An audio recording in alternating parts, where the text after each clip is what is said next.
good evening, everyone, and welcome back to Fangs of New York. We are so happy to be here again with everyone. It's okay that we took a week off because everyone needs a good week off every once in a while. And here we are again to bring you some terrifying events of the evening. As always, I am Dylan. I am your host. I am your storyteller. We have Good Grief George, we have Acidic Meltdown, we have Morgana, who is Mischief Mitch. I always mess up on your name. I don't know why. My dyslexia always flips I am now the two. just Morgana. That is my name. You're just Morgana. You're the triple M. Mischief Managed and Robin the Goddess. As you can see, we are down Kate tonight. They are in the process of traveling. So even though they are not here, I have already worked with her in Discord and we have done some RP together. So I will have that up and going for when the time calls for it. Along with that, I should open up my notes. And I should unmute myself for the stream. That'd be nice, yeah. Okay. All right. So, without any further ado, we are going to jump into this week's episode of Fangs of New York, entitled Farrah's Lightning Round. When last we left off, our group of vampires were traveling through we'll call it a maze of this abandoned psych ward, which is now the Malkavian home. They are, after having been introduced to Liam and introduced to some other savory characters within the clan itself, the party was invited to play a game since it was game night. Who chose the game? Who chose the paper out of the hat? Who was that? Was it Kate? Yeah, it was Kate. All right, Kate reached into the hat, picked out a piece of paper, and the game was Hidey-Findy, where Morgana Celeste was taken to an undisclosed location within the deep, dark halls of the Malkavian Sanctum. The rest of the team had to find her. Not only was it a maze of locations to get through, but there were also little puzzles to get around. One was a word jumble, which turned out to be the very common phrase, "We've been trying to reach you about your long-term car insurance." There was also a few riddles that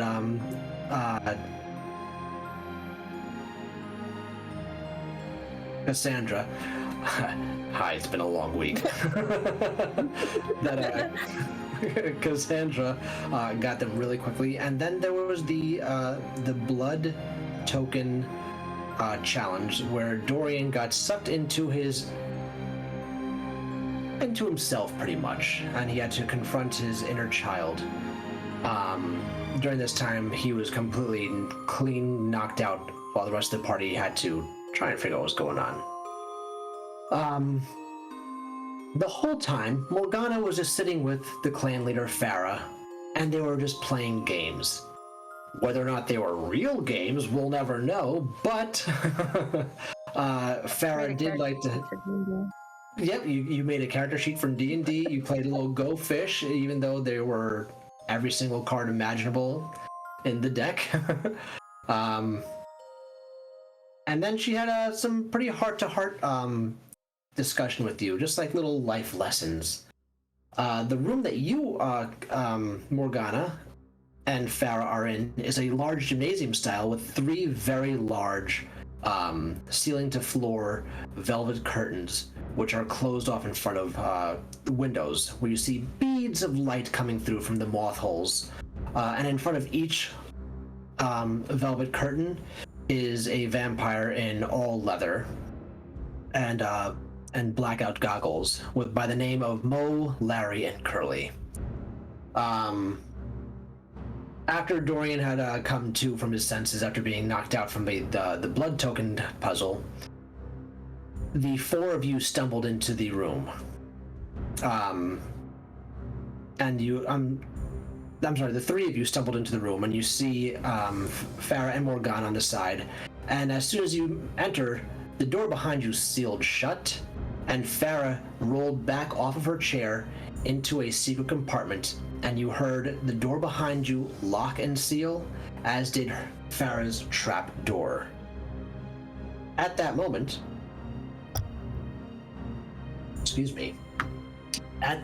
you heard over the PA system that the game is not yet over. You are now in the lightning round, and you need to answer 3 questions honestly. For each time the truthometer deems your answer to be a false, one of the curtains will be opened, and the daylight will be brought into the room.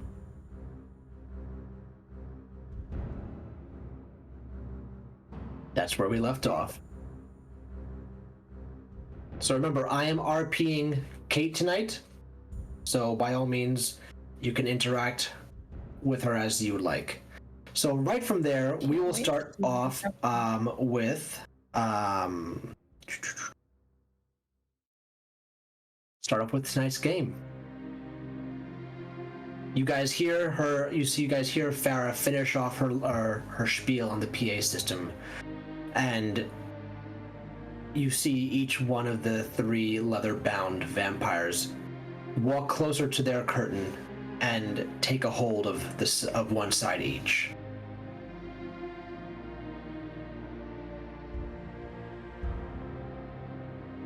Okay.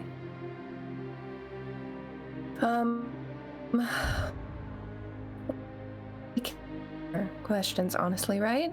Guys, you'll be honest, right?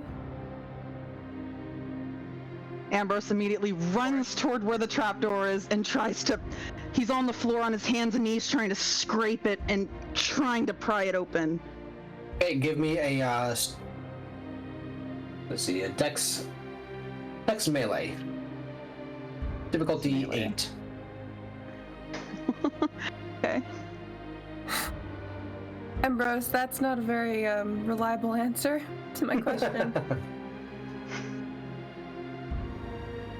3 successes. Okay, so you start scratching at the floor, but as disheveled as the entire building itself is, the gymnasium floor is kind of upended except for this one little space. It is not just loose floorboards. It is, as you're scratching, you can feel that there is heavy metal underneath it. So you're ripping apart just the facade of the wooden slats on top of it. So you easily rip off some of them to the side, but now you're making nail marks into the iron that's underneath, and it's not making much more of just that thin line of your nails scratching across it. Ambrose is banging on it and he's I've had enough of your games! Open the door! Help me! He turns around to you guys. Over the PA system, you hear Farrah go, "Now that is not part of our game, Ambrose." Damn your game! And he tries to scrape it off the metal, just scraping his Ambrose, fingers please down. stop. No. I don't like this game. I'm done with it. I'm done playing. We're done. We found you. We found Morgana. That was our task. We played fairly. They are not playing fairly. At that point, you hear the banging on the walls again from the rest of the Malkavian clan, as you say that they are not playing fairly. Shut up! Ambrose is yelling, and now he's viscerally angry. All right, roll a blood for me. Difficulty. Ooh, to beat this, yeah, definitely gonna be a difficulty 8 at this point because you are fully enraged at this point. Your life is undead life is at stake. Yeah. Okay, so we're looking at the blood pool, right? Yes. Down here? Yep. So Okay, the and number that filled in is how many dice you roll. Okay, and what was the Difficulty 8. Yeah, difficulty 8. Okay. 1, 2, 3, 6. Okay, let's see. there's 11, and I got 1, 2, 3, 4, 5, 6 successes. Okay, so you don't full out rage, but you are still pretty pissed off. Like, you can still keep on like trying to get at it, that iron slab, but like you're not going to give in to the beast that's within inside of you, just like trying to pump you full of more rage. The rest of your party can definitely see that you're getting more and more agitated. And so the three of you see Ambrose almost looking like visceral, like trying to just tear out of it, as if like it's a lion trying to get into the good meats of a kill. Dorian he's still looking down, like, with a haunted look. He is paying no attention. Like, he knows what's happening, but he's paying no attention to it whatsoever. He's still very much out of it. Mm-hmm. Gotcha. Could Morgana actually approach him, because I realized she has not acknowledged yet. Who are you gonna approach? There are 3 hymns. Dorian, okay. Oh God, meat fest. So Yep, yeah, go she's ahead. gonna walk Dorian. up kind of slowly and be like, "You okay?"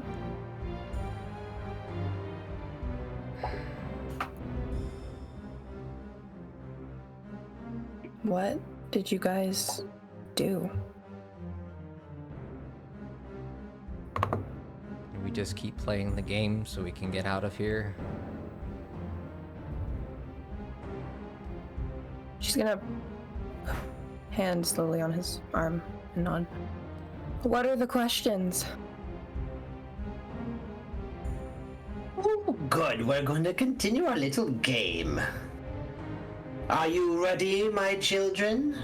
And in response, you hear the entire clan, "Ho, ho, ho," just like the Spartans from 300. At this time, you hear over the PA system, "Cassandra, what am I doing? What, Farrah, what's going on? Why am I here? Why am I not with them?"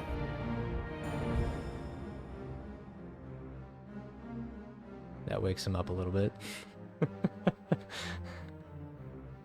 When did Cassandra leave? Yeah, she's with them. She's not with us anymore, right? So, you guys didn't notice this, but as soon as you walked into this room, Cassandra wasn't there anymore. Sort of a door closed in front of her kind of deal. Nope. Who knows? Who knows?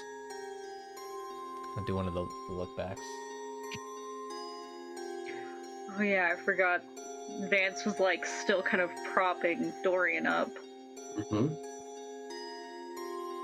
If you remember, Cassandra did not do much in that last room.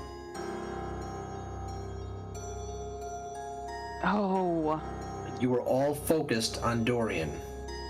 we're... So Ambrose jumps up now and he's kicking the door with his stiletto and he screams up to the intercom, "Cassandra, do something! Make them stop this!"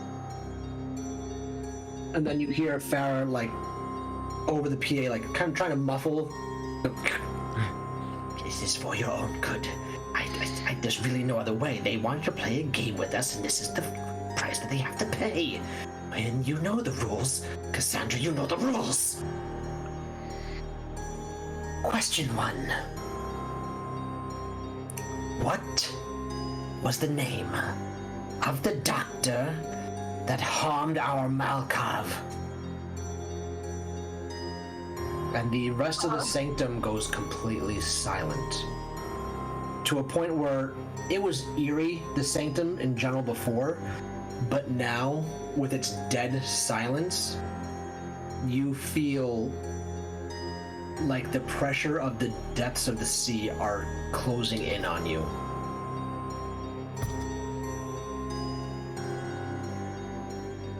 Well, I wasn't down there, I and don't even know.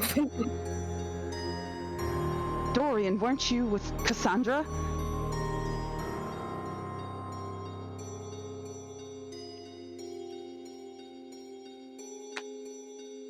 I have 1 point intelligence.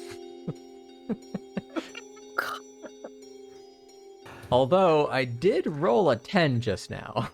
Okay, so give me intelligence wits. I can add Difficulty 5. I can add 4 to that dice then. Dang, okay. Then 3 successes total. Okay. You remember the exact location of the hospital, and you remember that the doctor that you saw was Dr. Abina Ofosu, who is employed by the Ventru.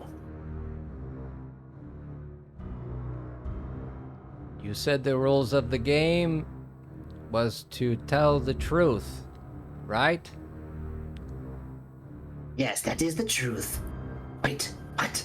Yes, that is correct. What if nobody knows the answer? That is for the truthometer to decide. Half of us weren't even there. Then the ones that were there should answer. Honest. It was Dr. Albuquerque. Please roll a charisma manipulation. Difficulty. So, ooh, you got the entire clan listening. Hold on a second. I'm gonna roll against yours. Difficulty 7.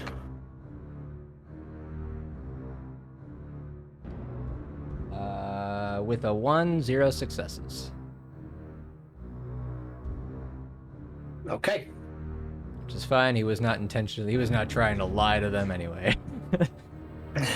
Very Okay. obviously.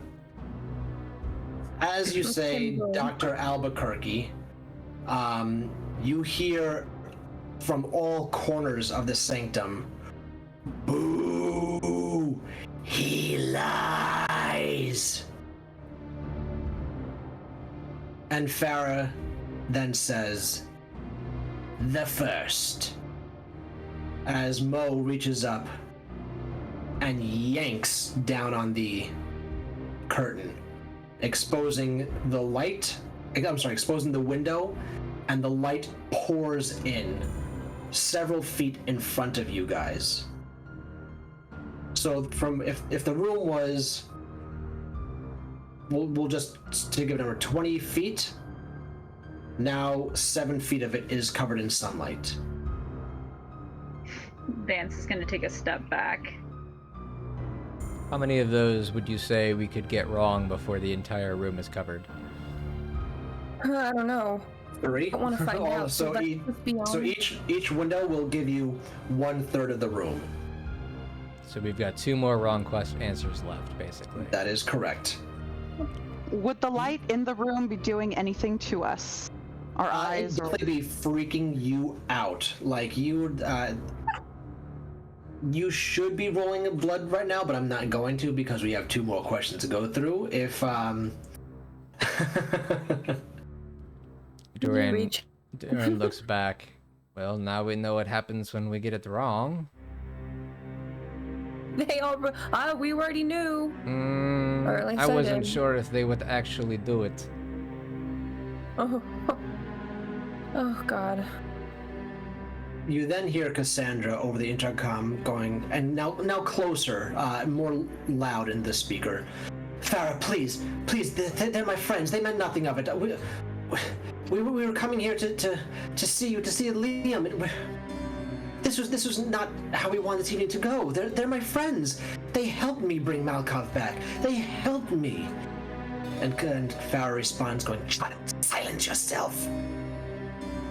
They reek of unpureness, all of them. They brought you somewhere where they harmed you and Malkov. That is inexcusable. That is unforgivable. Question 2.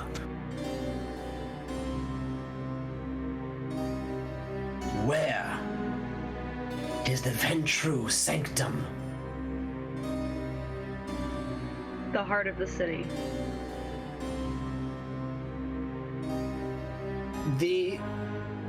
right? That's all I remember it as.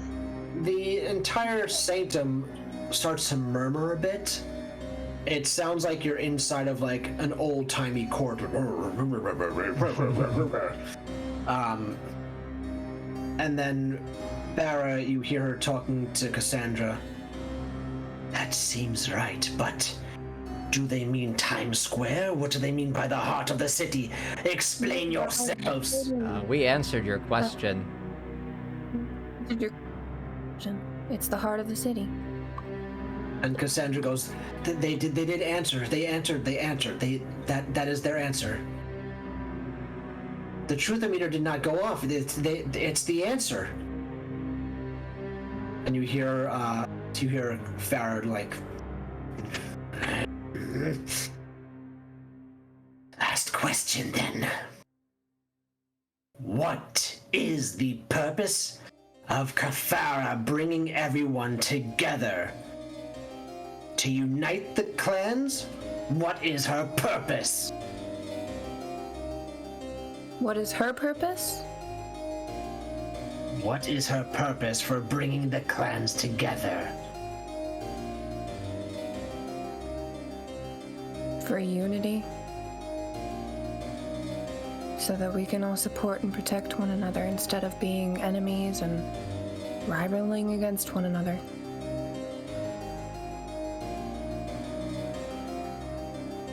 The sanctum begins to laugh. A laugh that's both filled with a little comedic laughter, some contempt laughter, and a lot of sardonic laughter. Ugh. She say something? Yeah.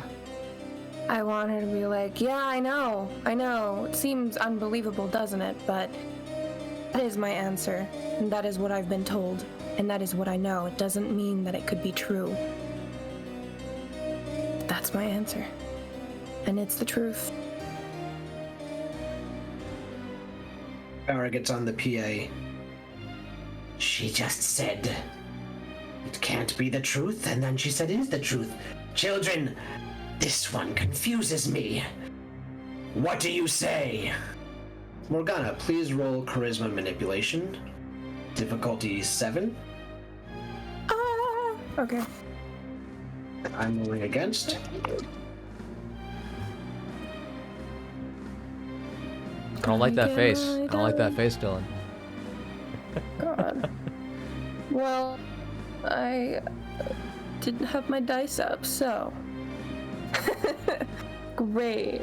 While that's happening, I have a question. The light that is like lancing through the room right now, is it going from one end of the room to the other? There's no way to go around it? Correct. Okay, so there were two people. It's not bleeding at an angle, it's just going straight through. Okay, and there were two people holding the curtains, so there was one on the other side of that light. There are 3 of them. There's three. Mo, Larry, and Curly. Each All right. one of them are manned at a different curtain. Okay, so if there's a middle curtain, then where does that guy stand? He's standing right next to it. So if he opens And the curtain, he remember- gets hit, or? They're all in leather. They're completely decked out in. They're completely full- covered, so they won't get hit by the light. They're in gimp suits. Okay, Gimp. just wanted to clarify. Yep. That's smart. I hate it. What was the What good- difficulty, by the way? Difficulty was 7. Cool. Good to know. 1 second. Okay. Good to know that there's something you can wear that might protect you. Mm-hmm. Those are all successes, and that's 7 successes. Fantastic. Okay, so as you reiterate the honesty of your answer, the crowd within the sanctum falls silent for just a few moments, and then you hear a single deep, long sigh.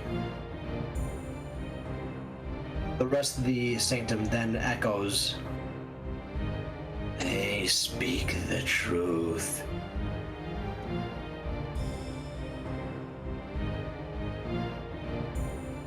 As this happens, you hear the PA system have like that feedback sound as Farrah drops the mic. And she rushes over to Cassandra. You guys are not aware of this, but you can hear sound and scuttling over the PA. And you hear Cassandra shriek a little bit as Farrah rushes up to her, removes her Metro card, and presses her eye socket up against Cassandra. And she says to her, "Did you betray us?" No, I'd never betray you. You're my family. You've given me everything I have. Indeed, we have given you everything. Even more than most could imagine. You are the host of Malkov. Yet you were with this rabble. I like this rabble. They like me for me, not because I'm haunted by an antediluvian. And Farrah takes a deep breath. As she starts to move her forehead into Cassandra's forehead, really getting a deeper connection to Cassandra's eye. And she says, "Who are they to you?" "They are my friends. I've been observing them. They're strange, but provide a lot of answers and even more questions. Sometimes the answers come before the questions. They're new." "Well, what kind of answers do they give you? And what questions do they present to you?" "I'm still working on that. I haven't had much time to think, but the way they look at the world can be enlightening sometimes." Farrah then puts her hands up against the side of Cassandra's head, running her fingers through her hair and latching onto her skull a little bit, holding her intently close.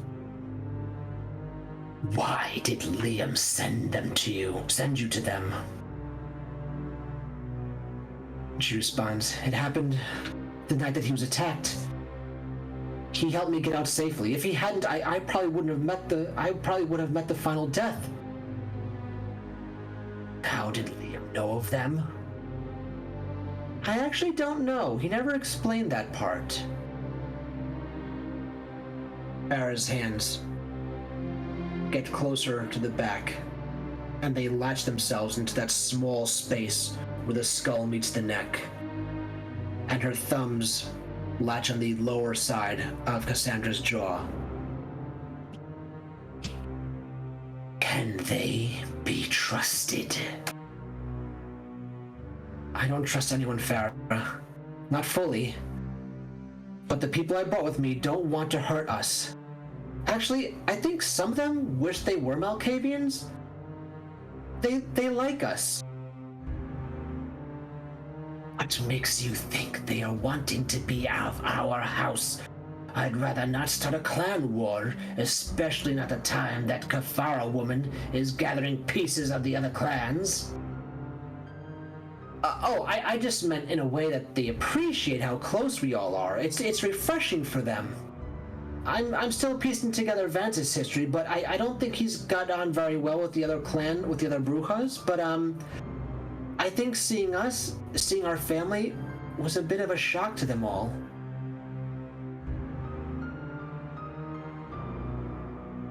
You all hear this, but it sounds very, very distant. Even for those of you who are putting your heightened senses on, you're able to catch all of this. And hearing the honesty and almost, I don't want to use the word love, but adoration that she has for you all, it touches you. And you feel an urge to get Cassandra now. And then you hear Farrah continue. After a few moments of dead silence, you hear Cassandra breathing faster.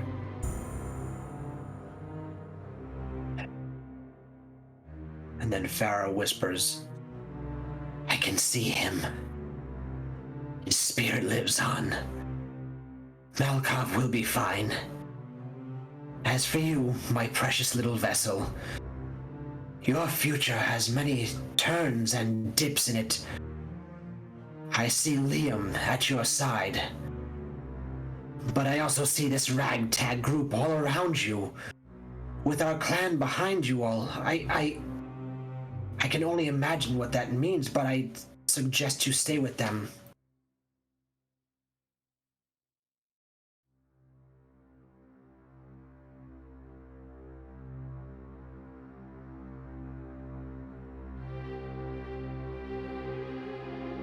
I give you my word that I will look over and make sure Liam stays safe in your absence.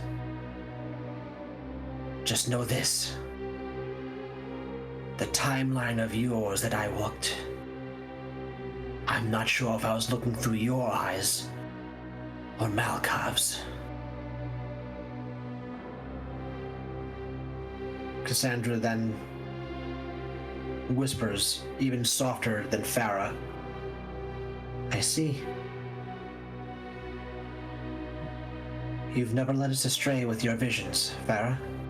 I will reflect on this. But I want to thank you, as always. Your wisdom is ever needed. And the fun time I had tonight was great, too. I don't know about my friends, but I had a very good time. We haven't had game night in a long time.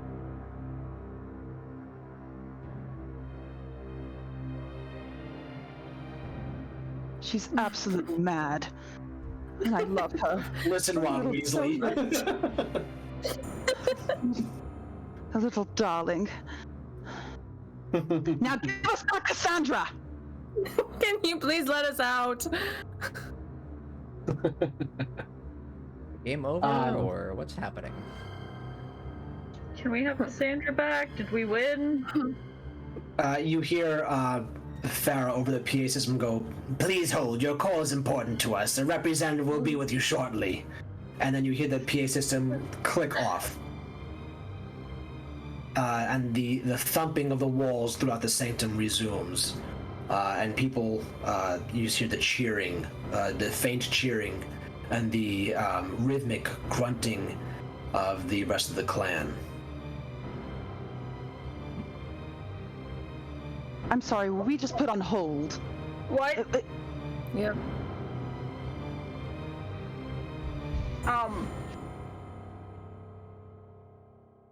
Okay.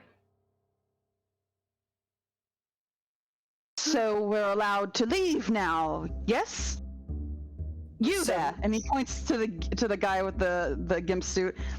Close the curtain now. We're done with this game. Mo looks at the curtain that he ripped off of the rod from up there, and he picks it up and just like tries to throw it at the window, but like since it's a ceiling to floor window, he just like, and he looks back and he goes, God's You sake. tried your best. I don't think they tried. Good job.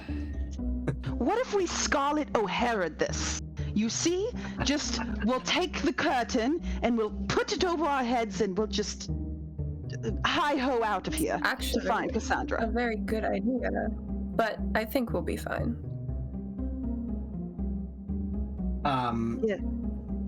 A few moments later, over the PA system, you hear, I have added the points up together and you all win tonight's game of Hidey-Findy. Congratulations and well wishes from us to you, friends of Cassandra. Mo, Larry, Curly, drop the lead. And as you hear her say that, the three of them, the three leather-bound vampires, run to a far corner of the room, tripping over each other, shoving each other, giving each other eye pokes, hand movements into face slaps, before they grab a small lever and keep on pulling it in every direction. You then hear Farrah over the PA system again, towards the wall, you jellyheads! and as they all begin to pull in the correct direction, the lever clicks into place, and the sound of heavy metal plates come screaming down the front of all the windows, making the room fully void of any sunlight once again. Farrah then gets back on the PA system and says, "You win the game, and as a prize, you get the further hospitality of our home until the sun sets. Unless, of course, you want to leave right now, we can speak with your driver to bring you home if you'd like." I don't see the sun for a while. Do you have 5 other gimp suits in your boudoir? I'm not putting on full leather. I believe I'm owed some blood.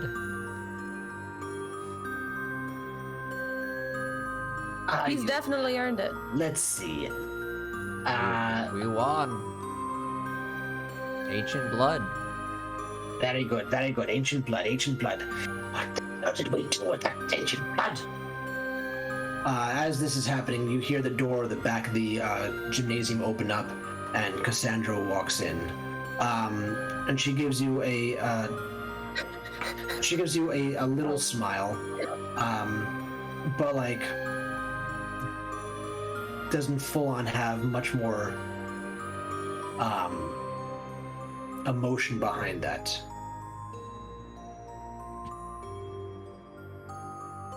Can she walk over and potentially give Cassandra a hug?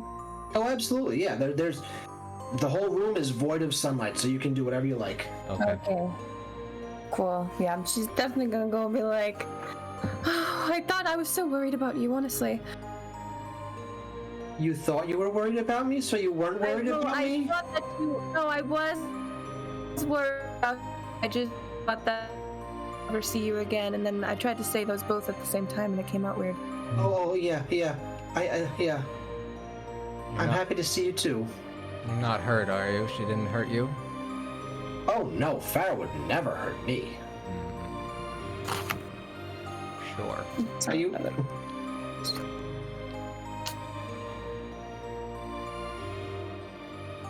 We're okay, I think.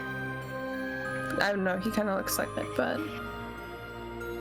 Well, I mean that respectful. Vance is gonna make sure that Dorian's not gonna fall over if he leaves and run over and give Cassandra a hug too. Alright. Cassandra hugs you both back.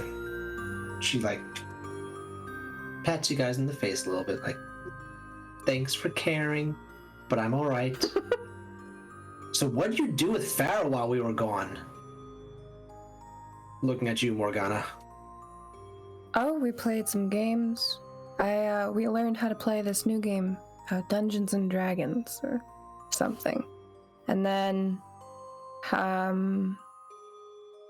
we talked. Kind of was sus about everything, and I'm glad that I wasn't wrong, but I kind of wish I was. I mean, you can't really be sus about us Malkavians. We are what we are, and I know that for most of the other clans, you guys consider us crazy, so we don't take that as an insult. You can say we're crazy. We are what we are. And there's nothing suspicious about someone who's crazy, right? It's very Malkavian logic of you. Yeah. I mean, I don't think that you're... Actually, I genuinely think that you just have outside-of-the-box thinking. Oh, absolutely. We hate being in boxes. Another hug, just cause. Cassandra, I don't know half the things you're saying most of the time, but darling, I'm so glad to see you. Thanks, Ambrose. You big lug. Can we please get out of this gymnasium though? Because I just I want to get out of here. And as you say that, the trap door opens up and Farrah starts making her way out of the trap door area with a very big, broad smile on her face. Her hands have blood all over them. There's some splattering on her shirt. And she goes, "One bag of ancient blood for you!" And she hands it over to Dorian. Whose ancient Is that blood is fresh? this?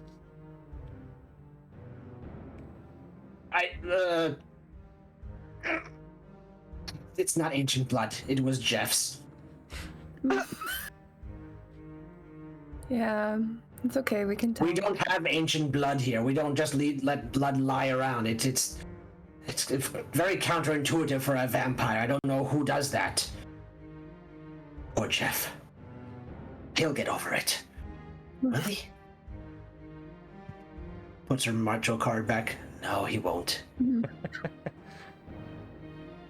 Well, Well, thanks anyway. I accept.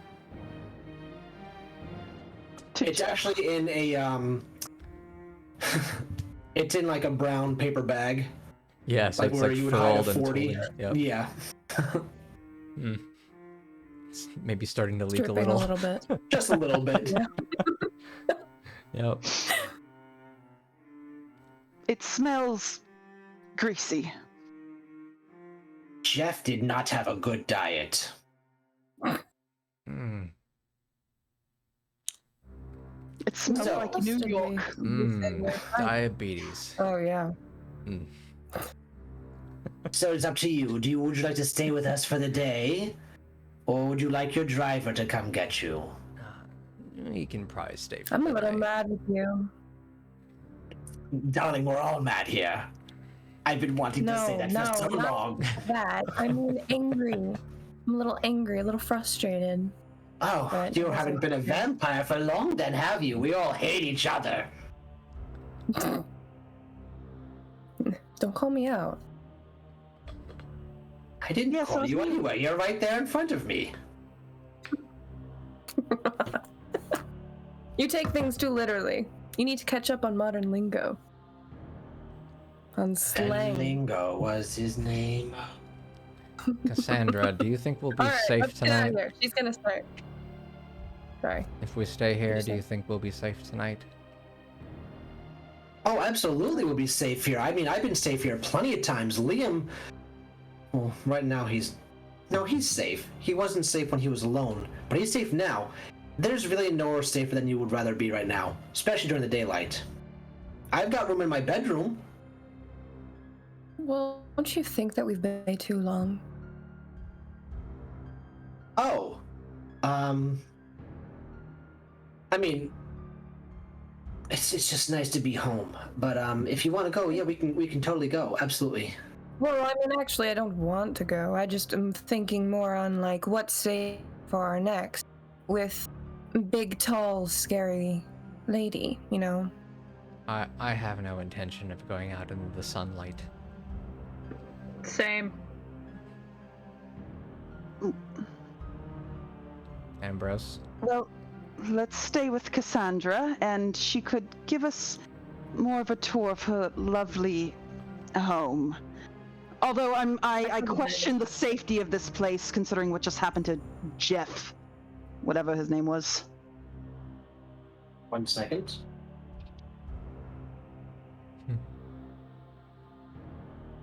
I'm just saying, if we're going to have a slumber party in Cassandra's room, I want to have the bed. As Ambrose is talking about Jeff, you hear a gurgling voice from down the trapdoor going, "Oh, I'll be fine. I'll be fine." Oh, he survived! Well done, you! Sounds like Good old we've Jeff. sounds like we've agreed to stay the night here then. All right. Mhm. So Cassandra grabs Morgana and Vance by the hand on Mac and goes, "All right, gang, let's go!" And she starts like booking it out of the room. As you look back, you all see Farrah just standing there, very like Disney movie-esque, waving you goodbye as you're running out of the room. And Cassandra leads you all back to her room. The bed is literally just a twin-size bed. It's not grand or anything. There's no other sleep items, furniture to sleep on in her room. Isn't there like a pillow There's like a net. mush? I don't know. Some kind of nest somewhere, yeah. It's Yeah, basically what- there's a plushy nest somewhere, I'm sure. But as soon as she gets in, she doesn't even acknowledge that you guys are there anymore, and she rushes over to the dark side of her room and starts furiously writing notes and stuff. As she then detaches herself from you guys completely and starts just going off into her own world. Morgana's gonna go just kind of flop on the bed. It's kind of hard. Dorian also flops next and kind of scooches over without a word. Just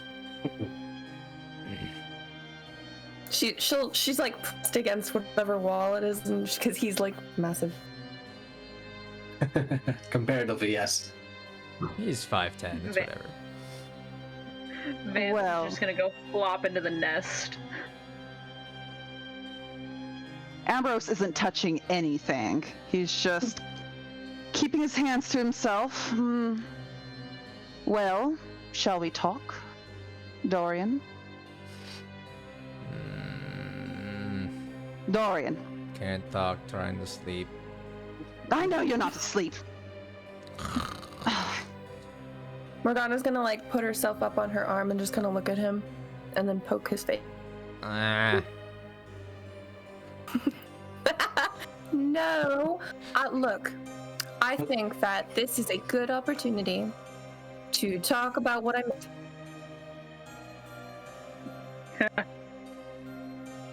What? Gonna have to talk about your car's extended warranty. Spit on Dorian's face. So what'd you say? Oh, I said you're gonna have to talk about your car's extended warranty. What?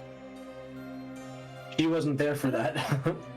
It was a stupid think I have a Scrabble clue. game. yeah, they were all Oh. stupid games. Now can we go to sleep? No, yours was not stupid. Something happened to you. There was a visceral pain that we saw after you put your blood in that bowl. What did you see? Vance will sit up and go, yeah, you fell. Literally. She's removing the plushie from Dorian's face now. What happened? Look, actually, hold on. I did try to talk to him about this. Don't know what happened. I just know that he didn't look good. So, what happened? Don't have to talk about it. Not now, but Dorian I slowly know what it's like. Don't have burdens. You should talk to us. We're friends now. Dorian slowly gets up till he's like sitting on the side of the bed or whatever.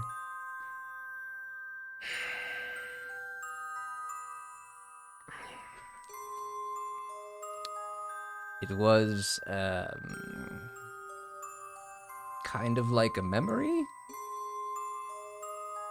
Something that happened many years ago involving my mother.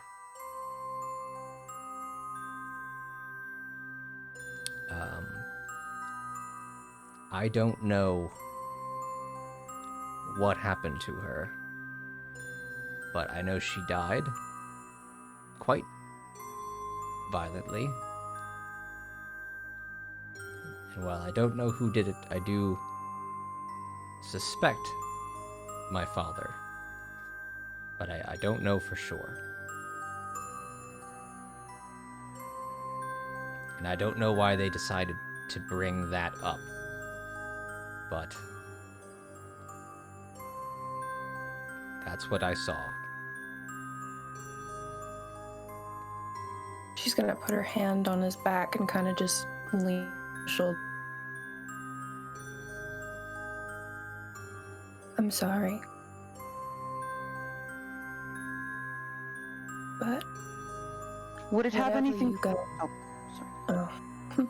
I was just Okay. saying, whatever you guys did to get to me, and win the game. Thank you. I know it was just a game, but I feel like we've had to face some hard truths. So.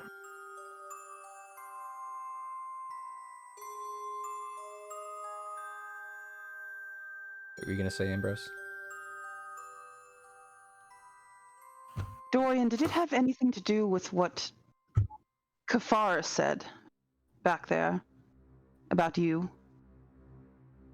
That war with yourself? Was that a literal war? Sometimes I hear you talk about that you were in a war, or is that something else?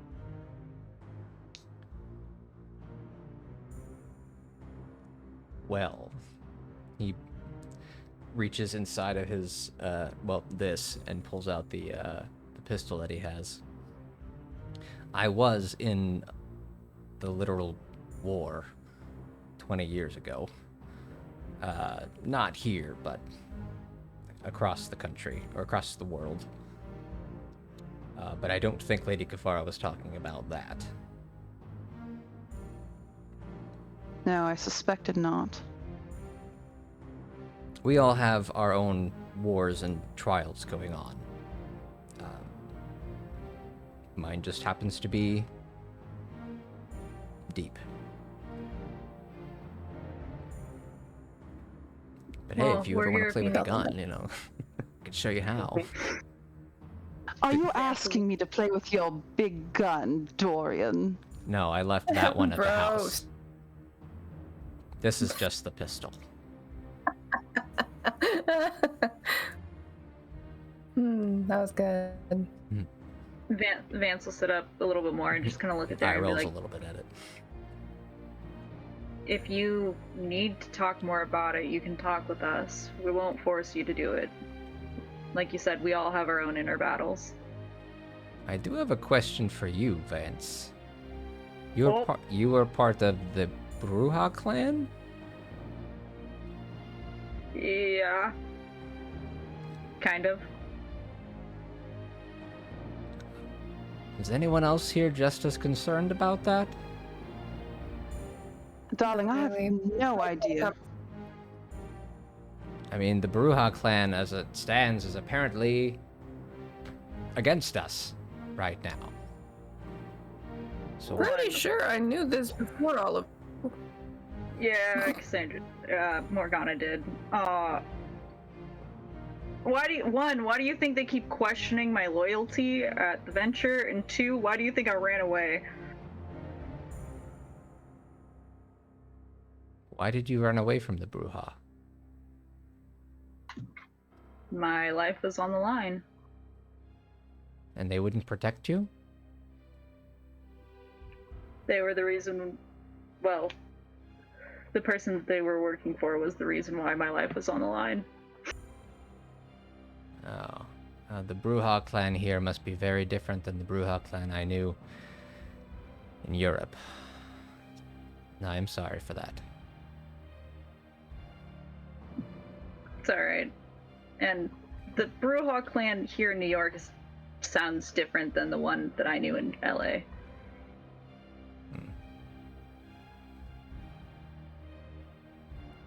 Sometimes I forget that they are all not the same. They're just all very different. All over. It's like you and the Ventru.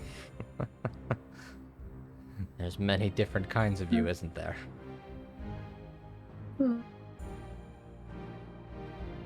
Speaking of which, Morgana, you had a very peculiar expression on your face when we found you. Your demeanor was different, I mean. Was cards and Dungeons and Dragons the result of it? Surely didn't bore you to tears. No, it was very, very intense. And you know, we were in the middle of a game, and then she didn't finished, so I was a little bit upset that my gaming partner for about a few hours, an hour, I don't know, ended up just vanishing. No, of course not. We actually had a very intense talk, and having her just disappear like that, I felt a little foolish because I did scout out the gym, but I didn't notice the floor, so... You wouldn't have What been did able you to see it anyway because it was past your line of sight. You had the table and her chair and herself in front of you, so the small trapdoor would have been very difficult for you I to was see more from your focused on the vantage big point. things, not the... Exactly. Yeah. Yeah. Which is very in character. Why are you asking? Are you going to ask me to unveil my deepest, darkest secrets? Well, this is a slumber party, darling, and I've never been to one, so amuse me. I think what Ambrose is trying to say is perhaps you should let us know what possibly the Malkavians now know about you, in the event that they might try and use it against us. They know everything. They know More than everything us? about us. Oh, of course. Didn't you? She's a seer. She saw everything. She saw what I can't even say. That's worrisome.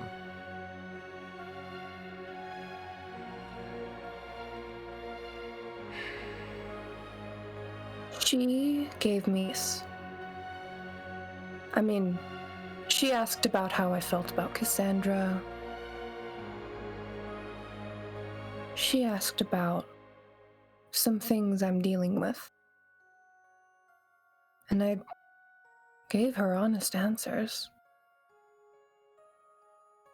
But, I mean, there wasn't much that she didn't already know, I feel like. I could be wrong. Likewise, when we were in the room, she said something to you about a man, someone who hurt you. Was that your Vincent Virgil, whatever his name is? You never liked him, but you could at least learn his name.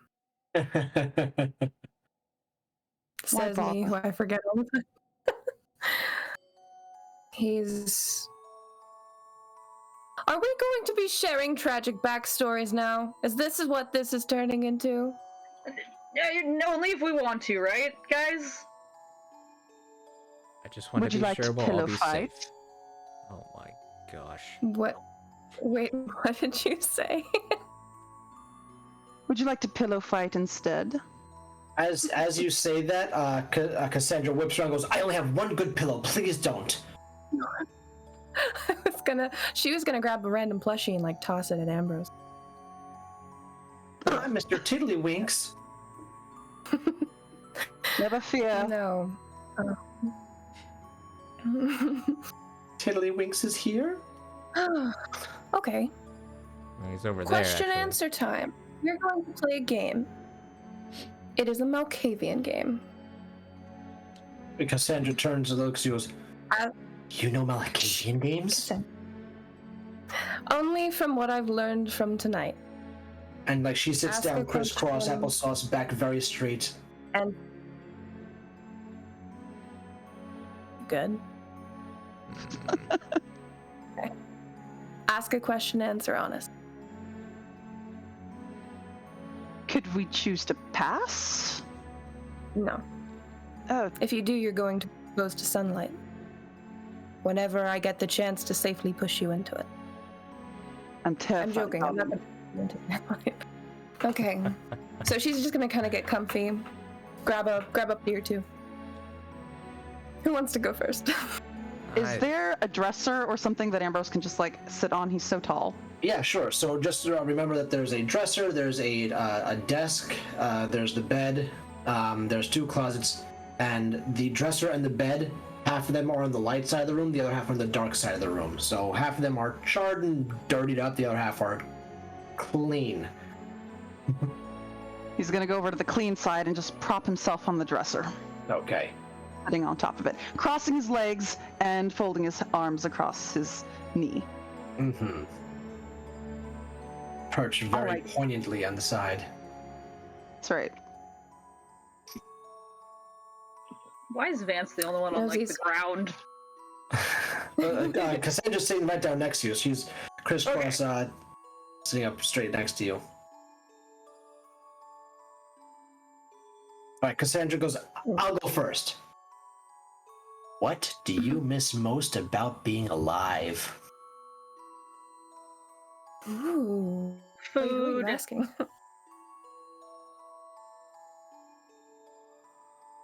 Van said Who are you food. asking? She just made a general statement to everybody.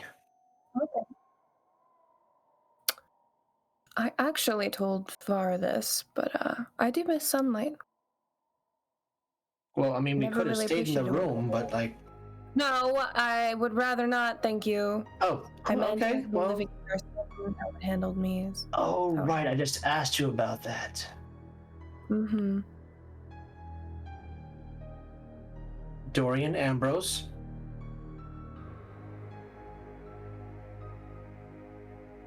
I think I've had Go on, enough Dorian. Malkavian games for one night. But she's not even This isn't- Malkavian. Yeah, hold on. This isn't a Malkavian game. This is a Morgana game.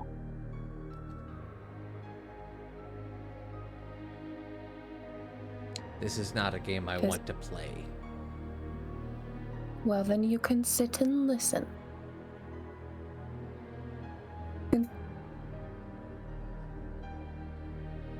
Nothing. Okay. If you want to sleep, you can put, and she's gonna like adjust the plushies. You can put your head on my lap and just go to sleep. Until then, and your turn.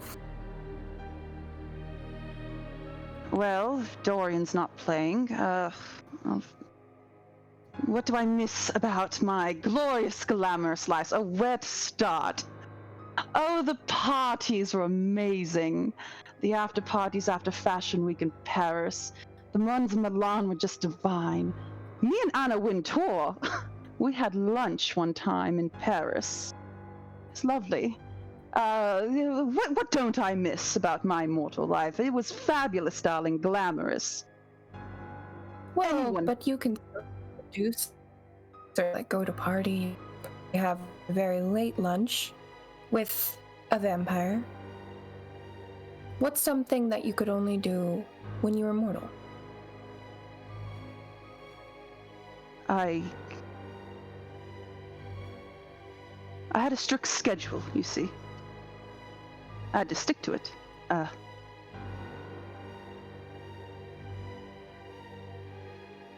I couldn't do what I pleased. So,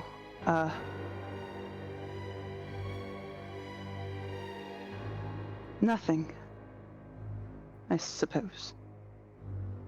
Sounds like you were in the army. Yes, Sounds but it was. Yeah. I had a very disciplined and structured life. I'd wake up at 4 a.m. every morning and my team would get me ready. We'd go to interviews and in between we'd have breakfast and I'd speak to all the glamorous people all over the world and I'd have training and more interviews and sometimes videos, walks and meetings and it was all glamorous. I assure you, it was wonderful, wonderful.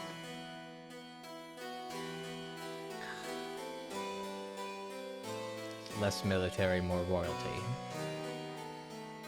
Exactly. I was practically royalty. Yes. Next, let's do the next one. This is fun. Do you want to ask a question, Ambrose?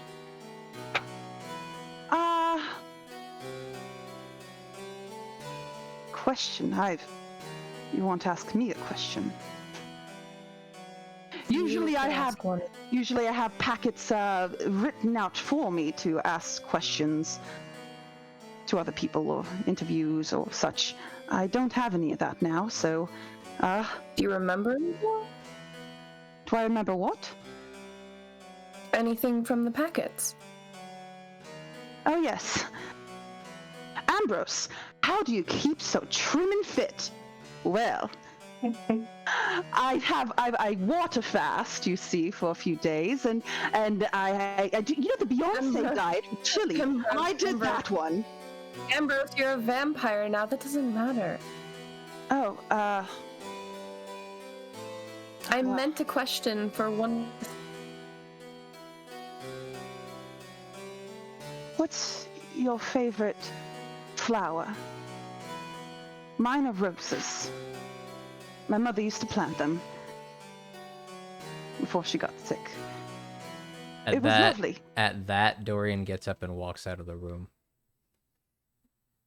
Anyone with enough perception will see tears in his eyes. Oh. Duh. As Dorian leaves, you walk out of the room, Dorian, and you see that childlike vampire you guys bumped in before is sitting outside of Cassandra's room with his back up against the wall. He sees you walk past and he goes,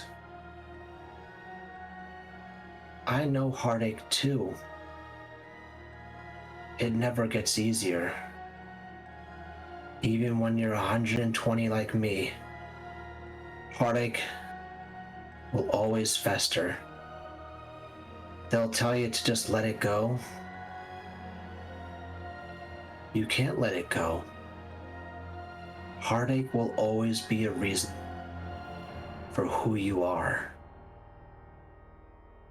He slowly gets up, walks further down the hall, just pushes the door open with his hand to the side, and keeps on walking forward, leaving the door open. Several yards down the hall, he turns around a corner and disappears.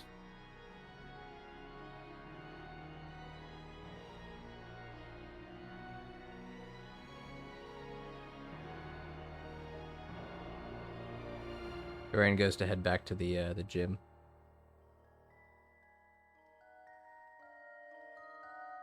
Okay, you head back to the gym. There is, from what you can tell, no one there. It's the lead slabs are still down. I'm sorry, the Three Stooges are still there. They're on an overly large ladder, while one of them is trying to hook up the curtain again, and the other two are messing with each other as they're trying to hold the ladder in place. Are they still wearing their gimp suits? Yup. Is anyone following Dorian? I'm going to have Morgana follow.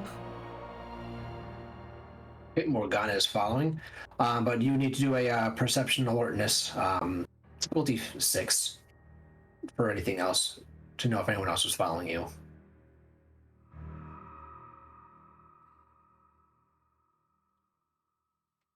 Alertness and, I'm sorry, wits? Perception. Perception? Perception alertness. Difficulty 6? Mm-hmm. 3 successes. Right, you don't really notice anyone other than Cassandra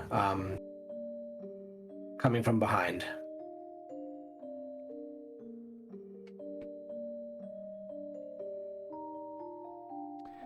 When he gets to the gym, he's gonna pull the lever the opposite direction. Okay, nothing happens. Nothing happens as you pull the lever the opposite direction, and you see the three Stooges go, "Hey, what are you doing?"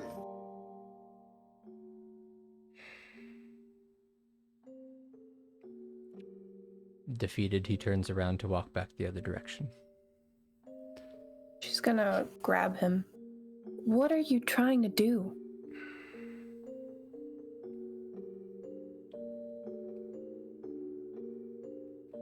Don't worry about it, it's fine. Of course I'm gonna worry about it. I know Look. I don't know the intensity of it, but I know that look. And I don't know if that was just an attempt on trying to roast yourself alive, but... Is that what you think I was doing? I have no idea what you were trying to do. You could explain it to me?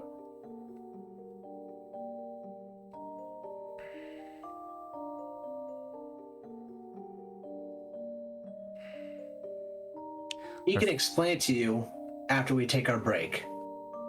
So we're gonna take a 15-minute break here, guys. We'll see you back at we'll say 9:30 Eastern Standard Time. See you soon, everyone.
And welcome back.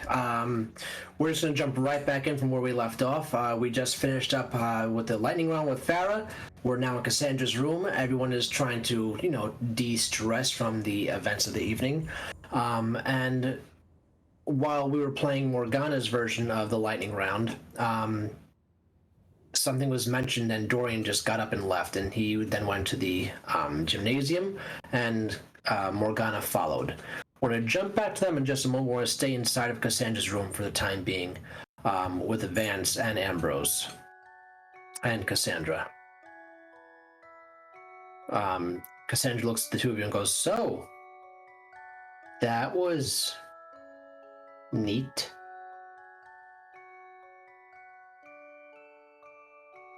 Ambrose, you're muted. So does anybody else here have mommy issues? I'm kidding. That was terrible. Just a little. You have a little Dorian. mom?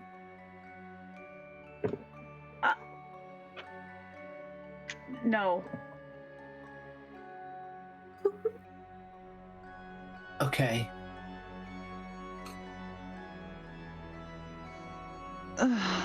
Well, shall we continue our questions?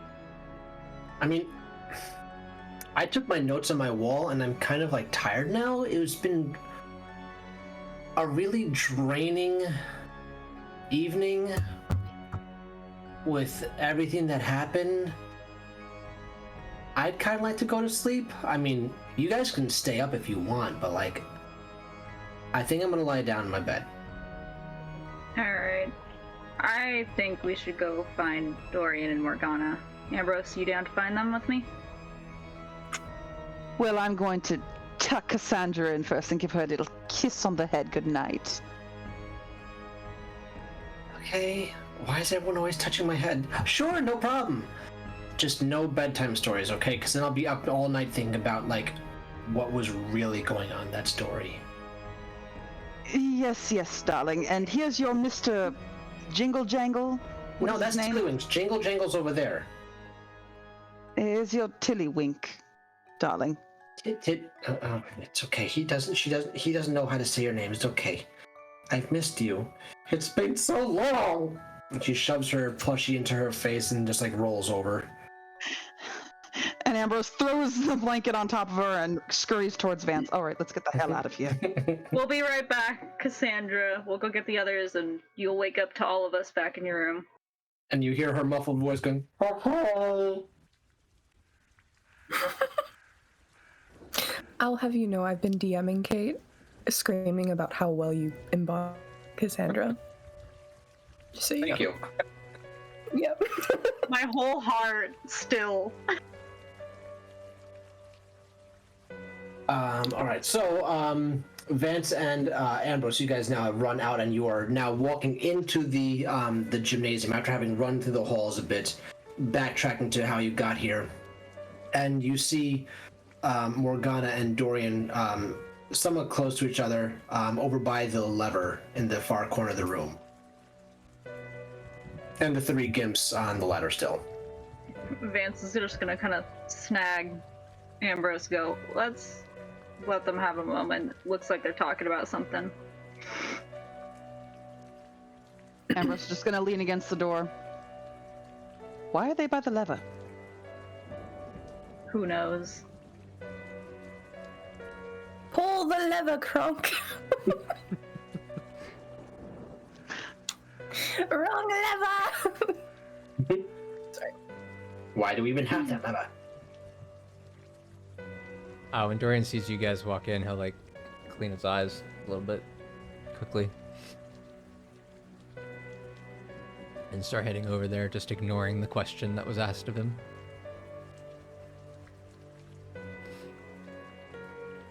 The perfect excuse. As she's walking with him, she's like, "You're not escaping this," and then approach. Sorry, we didn't mean to interrupt. It's okay. We interrupted Dorian, nothing. if it was some... If it was something I said back there, I'm sorry. Was it something I said?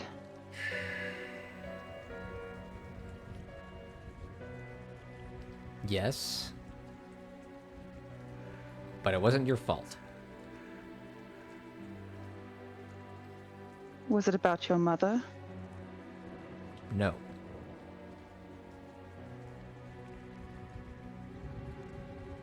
But I don't want to talk about it. Excuse me. That's fair. Cassandra, she's little darling went to sleep. Excuse me. So,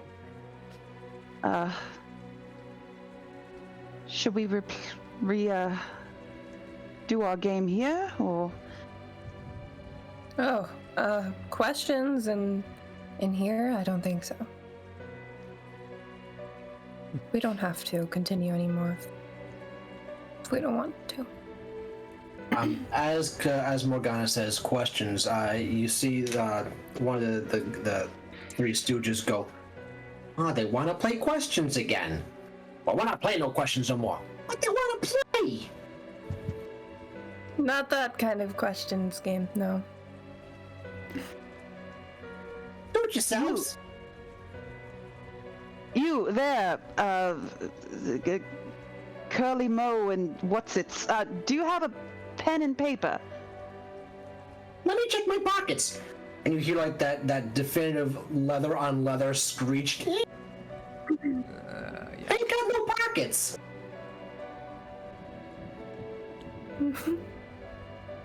Very well.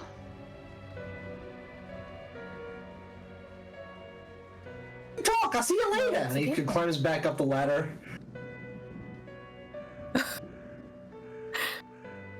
What's the game plan, guys? I think for the second time tonight, I'm done with games. Right. Poor choice of words.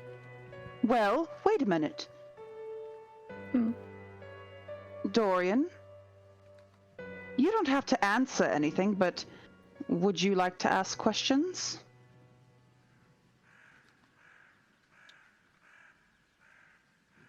We're at the doorway of the That's gym. true. Is that right? What? There was a doorway in the gym, yes. Like, is that where we are? Yep, you're in the gymnasium, yep. Near the doorway or just in the middle of it? So you're on the other side of the room. So the entrance is on one side, and then the lever is in the far left corner of the room. Right, so that's right. They waited at the entrance and we came to them. So they are at the entrance to the gym. Right. Yes. I was just looking for a wall to push Dorian into. Or I'm sorry, Ambrose into. Door frame? Yeah, door frame. Dorian then pushes Ambrose into the door frame. I'm done with the games, and I'm tired. Dorian, darling. Do you want to fight me? I'm gonna have to roll blood on that. Difficulty 7. Oh, you're rolling for blood, all right.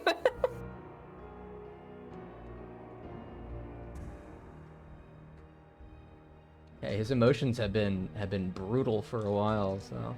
Yeah, they have been. Kind of been shook up quite a bit.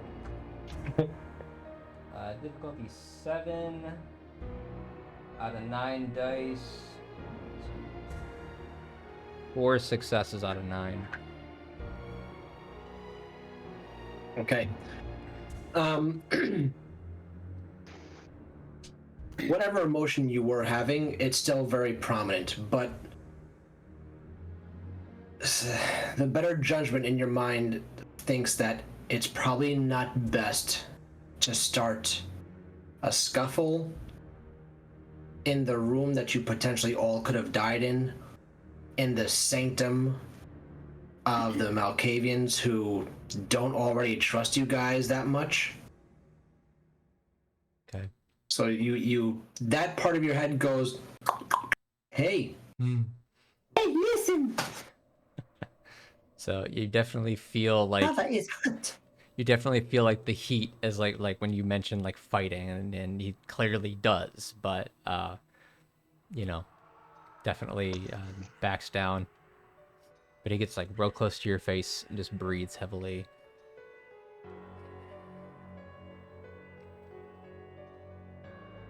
I'm going to bed.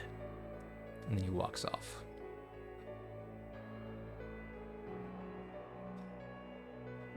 Vance is gonna run up behind him. Are you just following him, or are you trying to get his attention? For now, just following. Okay. Morgana's gonna stay with him.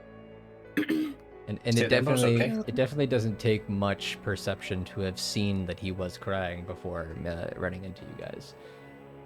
Like Ambrose. It's also noted that when vampires cry, they cry blood. Oh, because good. there is no other liquid in their bodies. So there might have been some Of smears. course.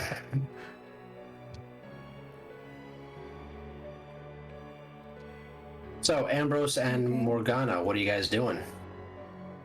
She's gonna probably walk up and try and fix whatever might have been shuffled. Probably wasn't an idea. On the contrary, I think it was a good idea. He needs to release something. And fighting is what he knows best, so... Probably not here, though.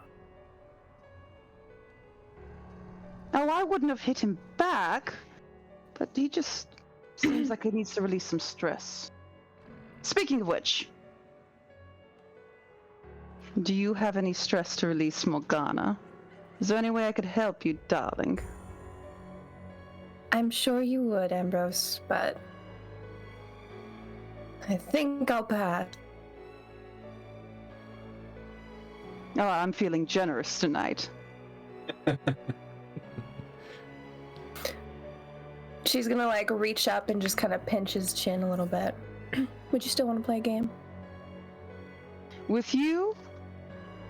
You don't have to ask me twice. What game do you want to play with me? Well, while we're walking back, what are those questions? I want to know more about you. And I feel like you'll be more open with me than the whole group. Quick pro quo. I'll tell you a little something if you tell me a little something. Well, no. Because I feel like if I were to guess, my answers wouldn't be very good.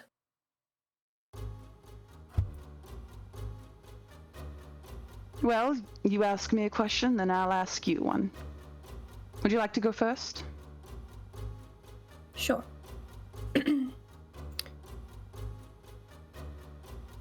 You said that you had a very strict schedule. There was nothing about school. And I know that you mentioned that you didn't really get schooling thing. Or maybe I just assumed so, but would you want to try and go to a library at some point? And we can find a good book, try to read together at some point, maybe. I'd rather like to listen to you read me a book, Morgana. You have such a lovely voice. I think we could do that. Only if you promise to try and read a page or two. We can help. I can help. But yeah. What do you mean you'll try to help me? What do you mean by that? What do you learn to read? And what makes you think I don't know how to read? Any child can read. What makes you assume that I can't? Well, if you never school. Perhaps I had tutors. Did you? That's another question. It's my turn now, isn't it? So, Okay. At this point, she started walking back as well. He puts his hands behind his back and he's contemplating looking up with a nice, straight, perfect posture. You don't seem that fond of Virgil. What's between you two? She kind of stops in her place for a second. Well, he turned me, but stupid. Do you want the brutal honesty? Because it's kind of depressing. Oh, there's no better place. We're in a depressing place. When I was human, I went to a concert and I pickpocketed to get by. Tried to pickpocket a man in a suit. Ended up getting caught. It was Virgil. And he was charming. Very handsome. Cheekbones sharp enough that you could slice your finger on it. And Debate. we got along a bit too well. I would have called him my boyfriend. And he called me other things. Regardless, there was intimacy, and he was all that I had besides my mother. But we talked at the time. And when I was turned, I was not told of what would happen.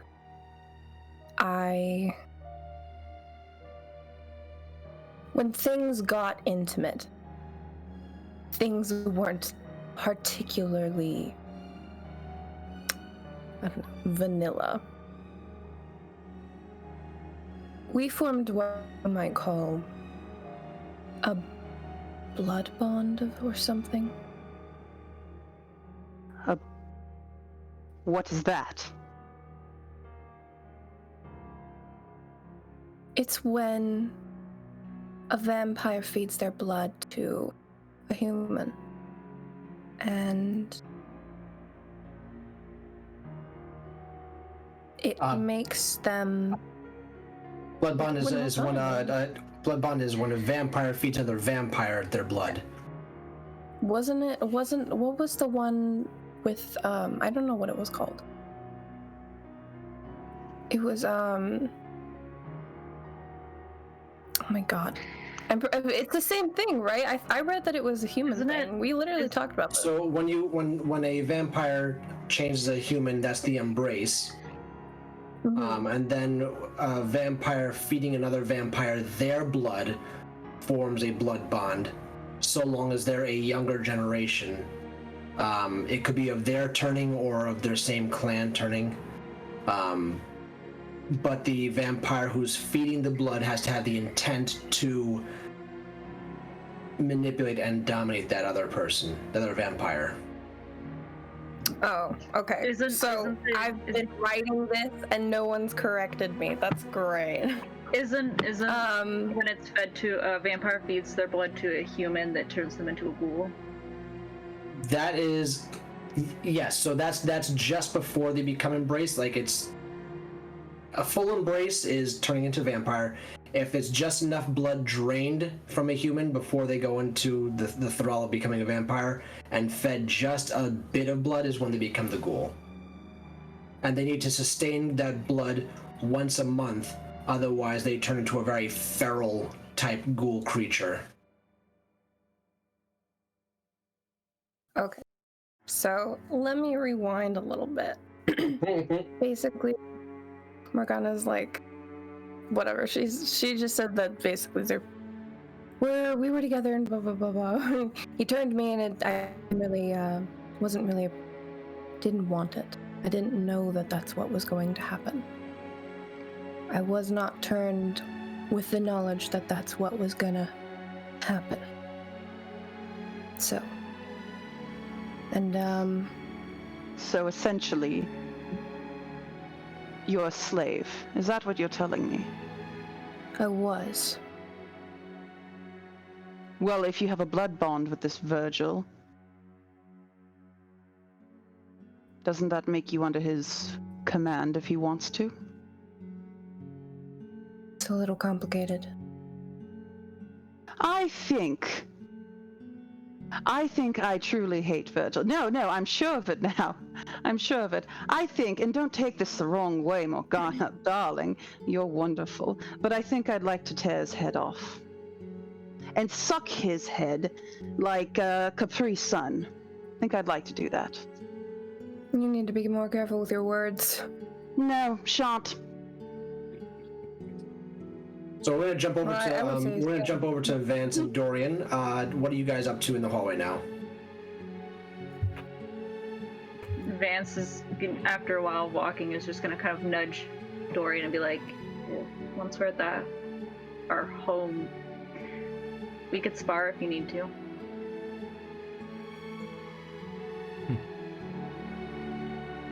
Is that what you did with the Bruja?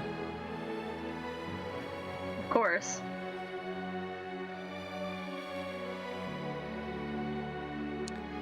I have a question. I might have an answer. We are going against your former clan, the Bruja. Do you really believe that they are the bad guys?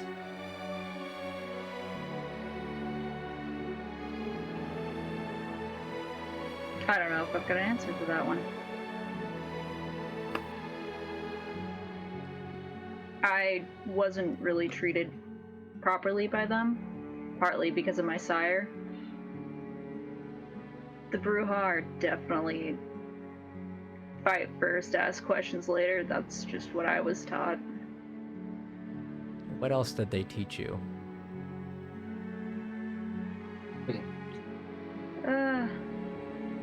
A bit.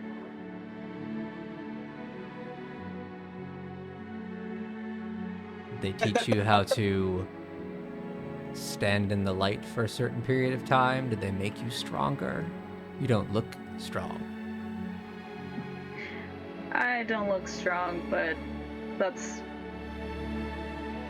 where they kind of, their downfall with me running away was. One of them lost their hand, of course. We're going to have to go up against them at some point. You're okay with that? If they're worse than the group of Bruja I was with, yeah, I'm okay with that.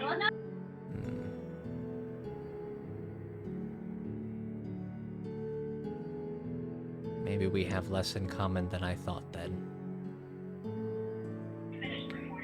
To be fair, I thought, the Bruja were the worst, but after being with the Venture, we might actually have more in common than you think.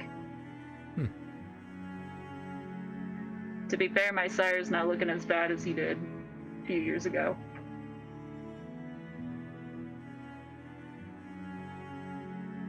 Fair. Well, at some point I'd like to know. I'll take you up on that offer for sparring. I want to see what they taught you. The Bruja taught me more than the Tremere ever did. Yeah, Bruja kind of taught me how to survive.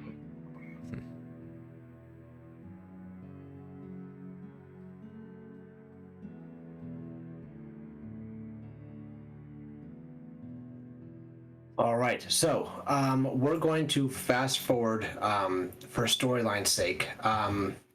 Everyone's going to be just deciding this is time for everyone to go to sleep at this point.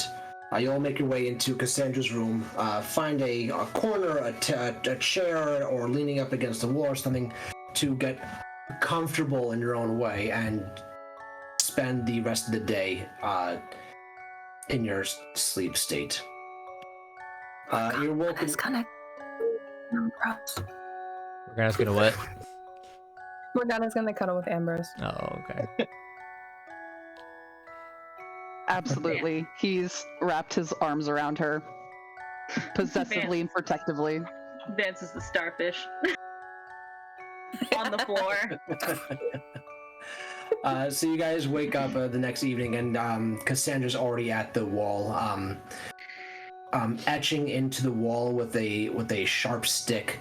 But she's holding up that piece of paper that you recognize as the one that she found in the alleyway right before the fight. What you doing?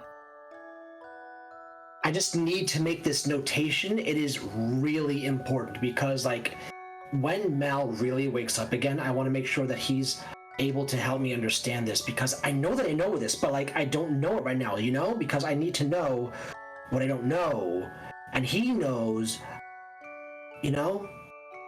And she goes back and just keeps on. I think so. It's Okay. about as direct as we're gonna get. How long until you'll be done? Because we do need to get going. And this right there. Done. I am done. I am done. And she throws the stick one way and she tucks the paper back in her pocket.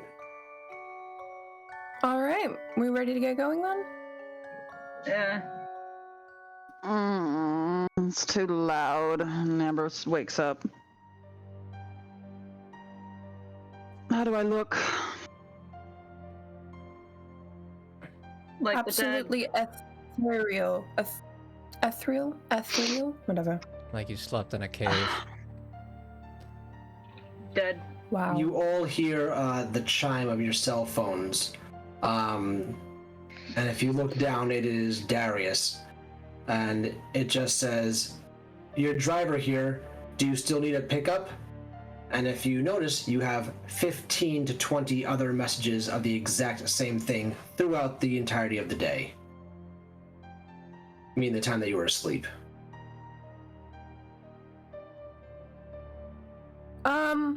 That's scary.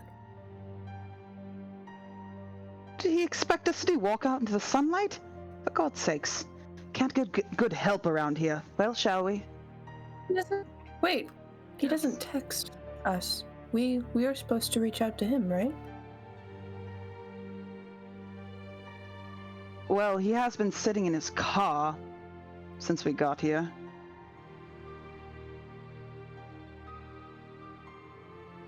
Oh my god. Oops. Last time I tried to contact them, y'all said I did it wrong. So this is all on you, okay? Oh my god.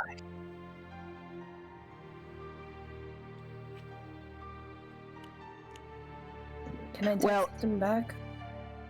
Or would you like to text him? Did you leave, or have you been staying there this entire time? Your taxi, your ride has been waiting for you. Please confirm pickup or not.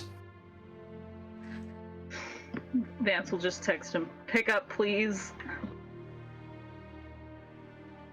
Oh, I've got a bad feeling about this.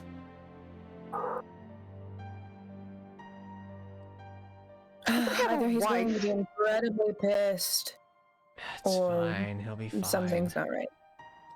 Watch him turn into a dad on all of us. That's Nonsense. something Thaddeus. Thaddeus. I'm sure he gets. Oh my gosh. Dylan, why? Okay. Well, Amber's just gonna get up. Well, let's hurry along. The help is waiting. yep. All right. As you guys start leaving out of Cassandra's room, you see the hallways are lined with the Malkavian clan on either side of the hall. They're back against the wall, and everyone's looking in your direction. Hey. And they all just go, "Hi." We gotta And- go, but we gotta play game night again. No. Farrah no, starts we don't. walking down the hallway. Her hands behind her back. Walking slowly but very purposeful strides. For some reason, she looks a little hunched over compared to her wily self last night. And she says to you all, "Now, mind your manners. Do come back for another game night. And keep my darling Cassandra safe." And she looks at Vance and goes, "We figured out what you meant by the heart of the city. If we find any wrongdoings to our Cassandra, we shall be paying you all a visit." So you found out it was in Central Park. No vampire with half a brain would dare set foot in Central Park. Have you not heard? No? Are there werewolves? Are there werewolves in Central Park? How long? How long has Morgana been in the city? How long has Dorian been in the city? She's grown up there. Okay. How long have you been turned? What, 2 years? Okay, Dorian, you're 20 years turned, correct? Yeah. Okay. You've been in the city for a while, though. Yeah, at least 10 years. Okay. Okay. So, Dorian, you absolutely know that the Central Park is inhabited by werewolves. Cassandra, there were fairy tale ghost stories about Central Park having werewolves in it that all fledgling vampires are used to hearing, but they're not entirely sure if it's really true or not.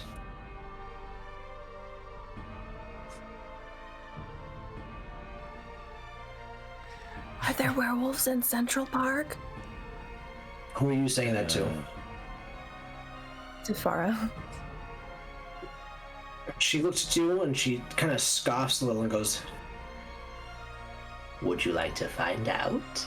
No. No, that sounds like a threat. I mean, if I you could say wouldn't yes, be going you with would. you at all. I know better. But if you want to find out, have a nice little stroll. I suggest to steer clear from the boathouse. Oh. I know where we're going. No, I'm kidding.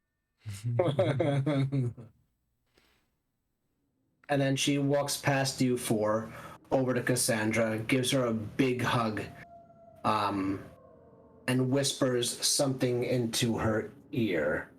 I see Kate's watching the stream, so Kate, I will be sending you a DM. Kate, my beloved.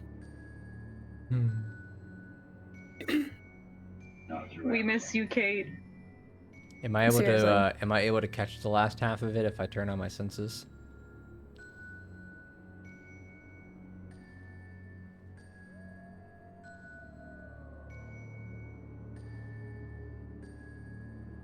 Yep.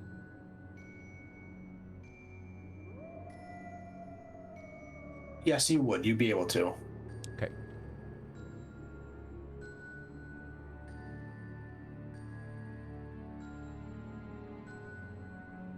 All you hear, the last thing that you hear is Farrah saying to Cassandra, "Feels wrong."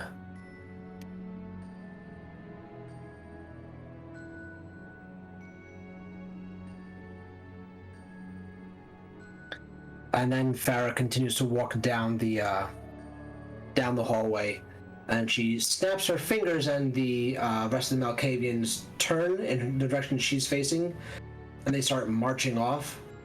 And you hear them going, "Time for breakfast! Time for breakfast! Time for breakfast!"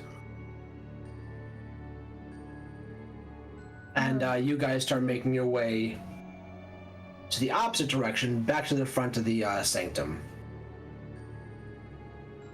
At once you find, go ahead.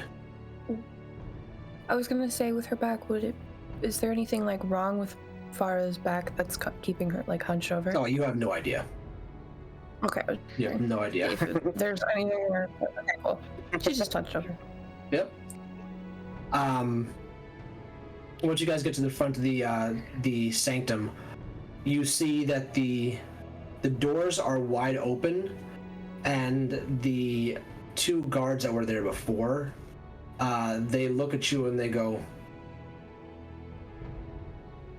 "Har has been here all night, all day," and they're pointing to the Escalade is actually backed up against the doors with the trunk wide open. Like, it is inside the doors, the double doors of the entrance. And you see Darius standing, he's looking past the chairs and the seats in the car, and you see a long barrel of a gun just poking out as well. Darius? We're Yeah, safe. you guys had fun there. You had a good evening, did you? You had a right little laugh, didn't you? Oh, she's gonna walk over.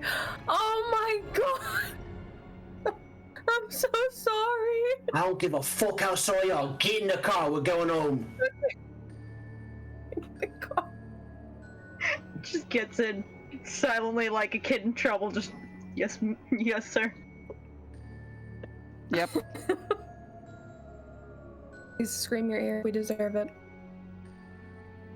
Dorian, you recognize the gun is it's an M13 with a silencer on it. Excellent. As you guys are getting closer, you see him like put the gun down, but like keeping his eyes very focused, not on you guys, but on the other Malkavian guards.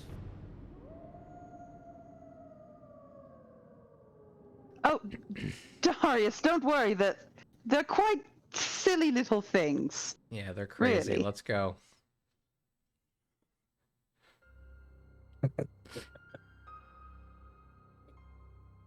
All right, so you guys get into the car, and Darius pushes the button so the trunk closes, and he starts revving the car a bit, and it takes a little bit more effort to get unhinged from the door frame that he shoved the car into. And you see him like shoving himself back and forward, like trying to get some momentum to the car, and a few moments later it kicks in and he peels off. As he's driving very recklessly, he goes, "What? Where are we going?" Have you eaten anything? That's not an answer. Where are we going? It's the home, right? Should probably go to the heart and let them know what just happened. Wasn't the home? Dorian, are you mad? Listen, maybe, but I think letting them know that the Malkavians know might be beneficial. Because if they find out the other way that they know without us telling them, we might get into some trouble. And what would they do with Cassandra? I think Cassandra will be okay. Yeah. I don't. I think not telling them about Mal would be best, but at least just telling them. Let them know that the Malkavians Malkavians know where they are. And if it's okay with Cassandra, quid pro quo. I think that's a very bad idea. Sorry. He's got an intelligence of 1. He's just rolling with it. His reaction was priceless. I saw you like enter yourself. And like, nope. You totally turtled right there. You're talking to like a lawful good soldier that has low intelligence here, so figure that one out. He's just like, go tell the superiors. That's all he knows. Look, Dory, I think that while I understand where you're coming from, the reason that we ended up going was that we weren't going to tell them. If they know, the only reason that they will expose that is if we got Cassandra in trouble, if we got her hurt. So going at there straight up could put her at risk. It could start a real big tension between us and the Malkavians, who trusted us to come into their home, even though it was terrifying. And let me tell you right now, Lady Farrah, absolutely gorgeous, but so. Warren gave me his number. Let me message him real quick. I don't fancy going back to the heart of the city if we don't need to. And don't message him anything. Just right now. Why don't you invite him to our house and we can all discuss it? Very well. Let me send him a quick text. And Ambrose says to Warren, is this line, could anyone else read what I'm sending you? Send. A few months go by, and you get a reply going, there's no one around, but who is this? In all caps, darling, it's Ambrose. And he sends, you see like the bubbles pop up automatically that he's just texting, and like it's just the bubbles. And like a good long while goes by, and you just see in all capitals, it's Ambrose, where have you been? We haven't heard anything from you. We tried contacting the Enclave. No one's seen you. No one's heard from you. But it's just going on like entire, like he's just trying to like understand what the hell happened. Oh, and Ambrose shows everyone what Warren wrote. Darius, we're going home. Yeah. All right, to the Enclave it is then. Strap in, everyone. And he like floors it.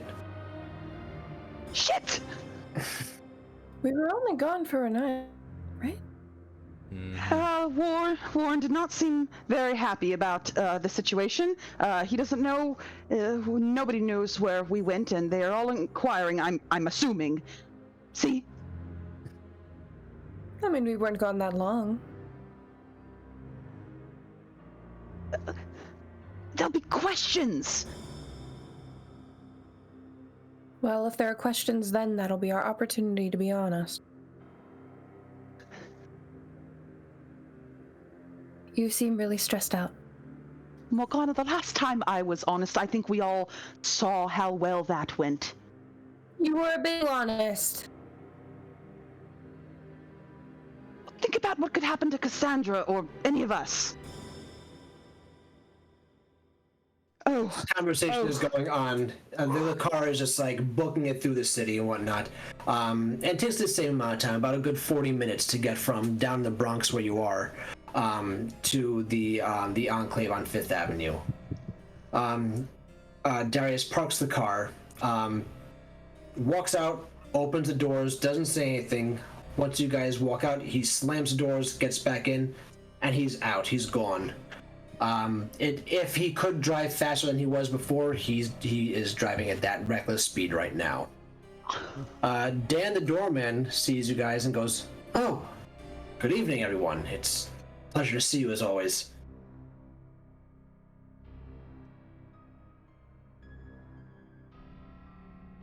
Oh, that's it? Okay. Again. Yes, you too.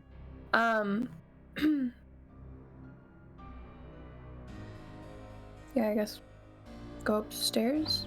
Okay. As he's shutting the door, he goes, "Oh, I almost forgot.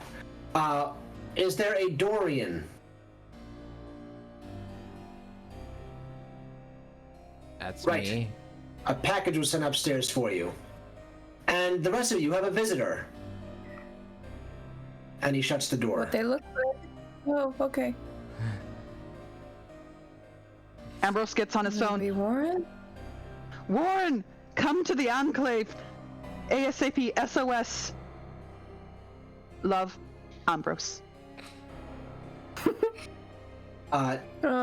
He sends back immediately, SOS, what's wrong? What's wrong?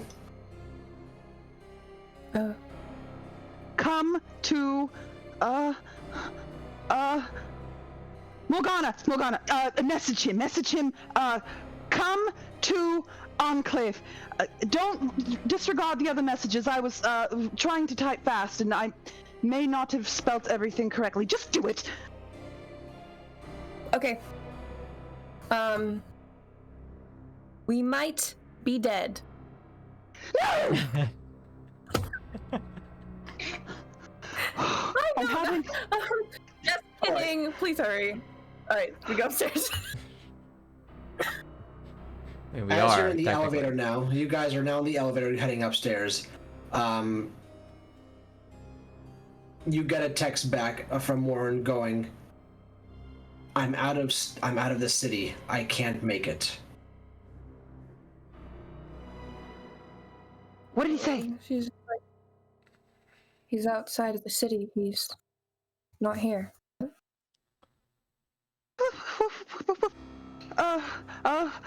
Message him, tell him, what do we tell him? Breathe. What do we tell him? Gotta breathe. Just breathe Okay. first. Okay, I'm breathing. What are we going to tell him? And the doors open up as you make your way to the penthouse.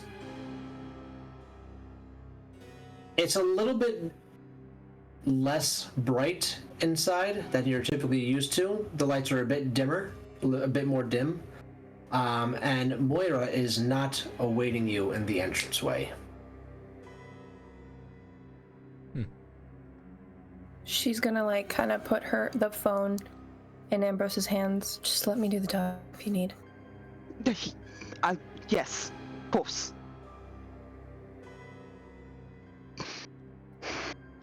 I'll pull out a pistol.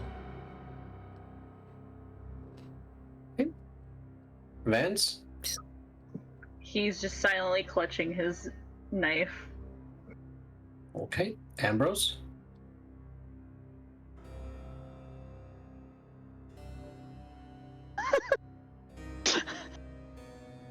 He puts his hands on Ambrose and Dorian gets really close. Listen, I don't have any weapons and I can't fight very well, but I'll stomp somebody if I need to. Just point. Morgana? I can't do anything, but I have very enchanting eyes, so I can talk my way out of that. You really do. And Cassandra goes, huh? I like the lights in here now. Where are you all headed? Walk inside, I guess. Slowly See who is where the waiting. guest is. Do my senses give me an indication of where they might be?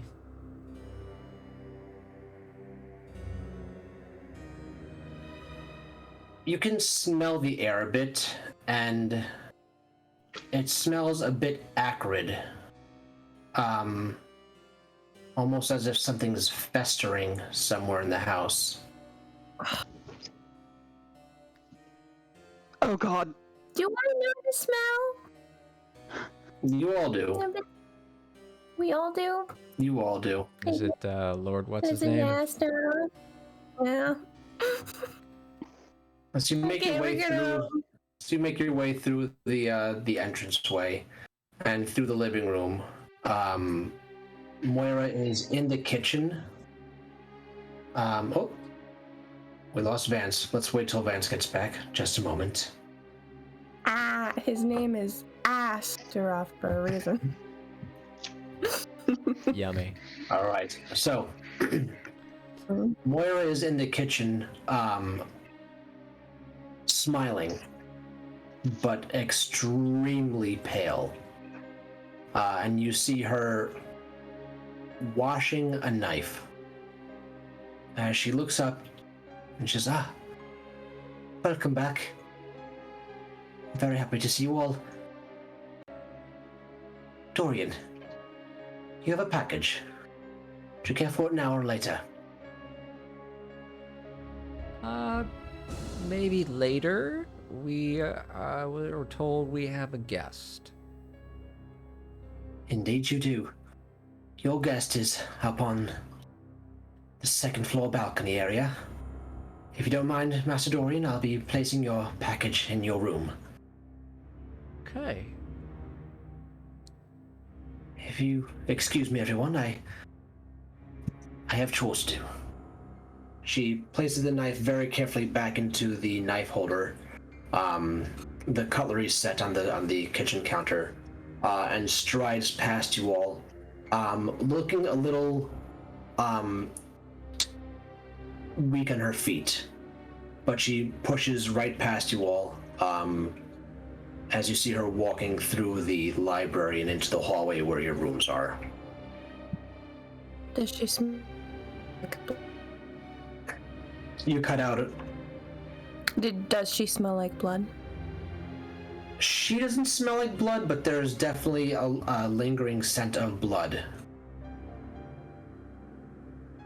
Can I go to the kitchen to see what she was rinsing from the knife? Yep. So you walk over and you see that the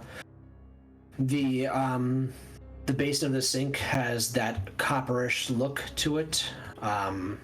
That in the remaining water that's there. It's a stainless steel sink, so the copperish look to it is very telling. It's definitively watered down blood at this point. Yeah. Moira. Just gonna. She's still here. Or No, she's. Okay. Oh, that's weird.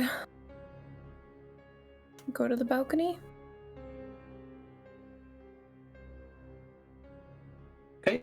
Is everyone gonna go upstairs to the balcony? I think we should. All right. You all make your way upstairs to the spiral staircase and out into the very large open space room just before the entrance to the outside balcony. You see several people sitting in several of the chairs that are on the balcony, and you see the back of Lord Astaroth as he's standing against the railing, looking out into the city. The small fire pit that is centered in the middle of the chairs that are making a semicircle around it is lit. But there's no music that's being played over the loudspeakers. There's really just silence besides the night sounds of the city. The occasional siren, a garbage truck rolling by, people laughing on a different balcony elsewhere in the building.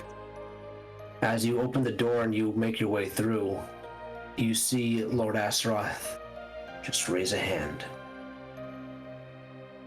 and slowly bring it back down.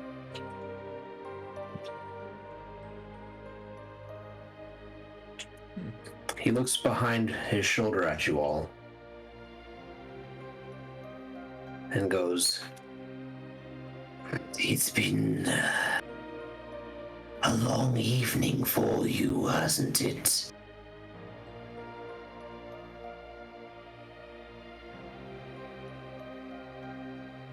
Pocket the pistol and say nothing. Did you say that there were people sitting in the chairs? Mm-hmm. Are they dead? Can we kind of step closer and look at them? Ambrose is gonna follow. You want to go walking after he stopped you all? Just making sure. So wait a minute, he stopped us from going forward, so he's okay. No, never mind. Can she try and from where she is it a whirring? Yeah, sure. So you can look over and you're just seeing the back of their heads and their arms. They're just chilling in the chair. They're not moving. They're not looking your direction. There's 4 people just sitting in their chair respectively, all facing inward towards the flame. If Ambrose activated his heightened senses, could he smell them or hear them breathing? Yes, long evening. What brings you to... Yes, you would definitely be able to activate your heightened senses to smell them. And what exactly are you trying to smell? Life. Anything off about them? Yeah, sure. So you take a deep whiff to get what's going on. You smell several different distinct fragrances. You smell the lingering, almost of an aphrodisiac to you, to anyone else, that is fear. You smell hints of urine, and you definitely smell 4 different types of blood.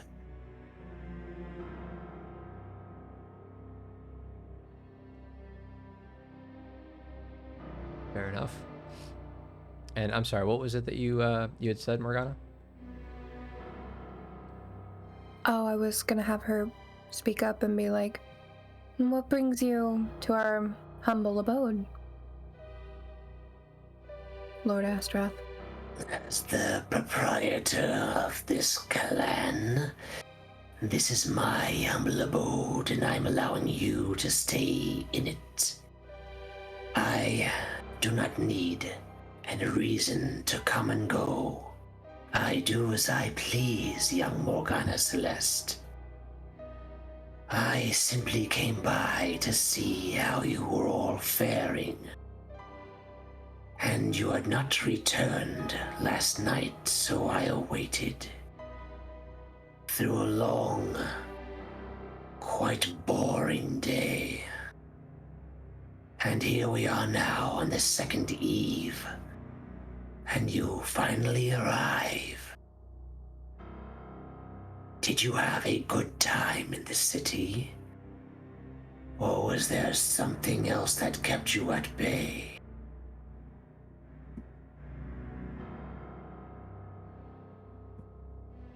We have been bonding with one another. So I would say a good time at the city. They say that he squints his eyes and he starts lapping his tongue at the air again.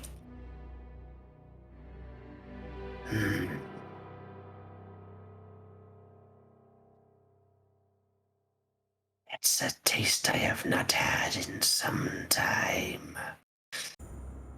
Bonding, you say?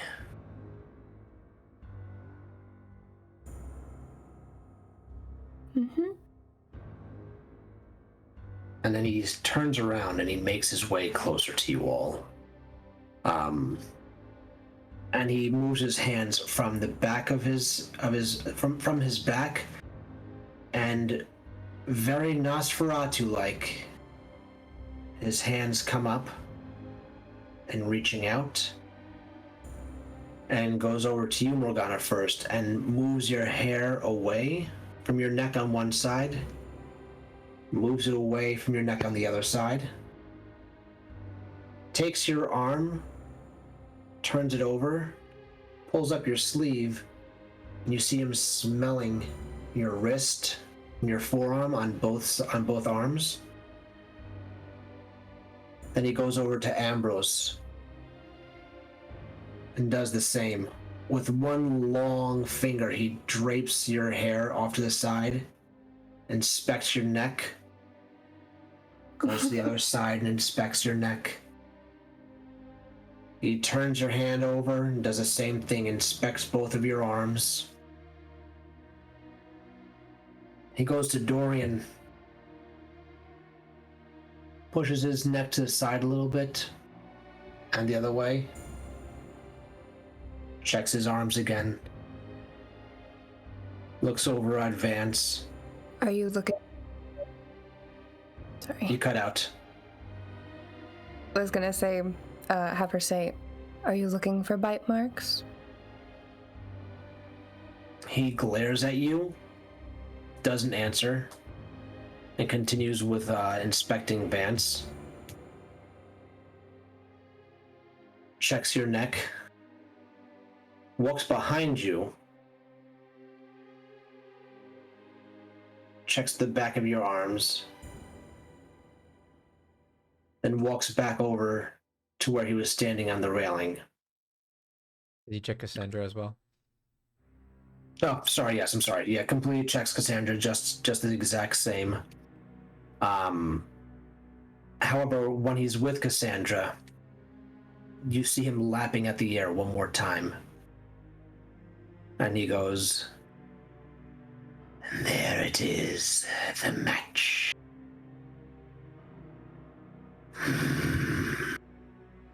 I see. and he walks back over to the place he was standing.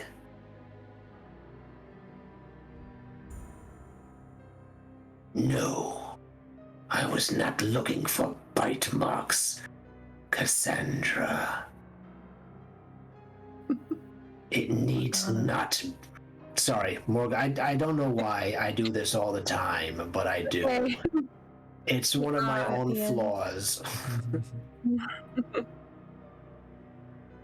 Morgana. I feel like we need to counter it. Okay. I do not need to search for puncture wounds of fangs. There are other ways of bonding a vampire to another, but that is none of your concern. It pleases me that you are all safe and unspoiled. Though you did have a nasty run-in with the Bruja clan.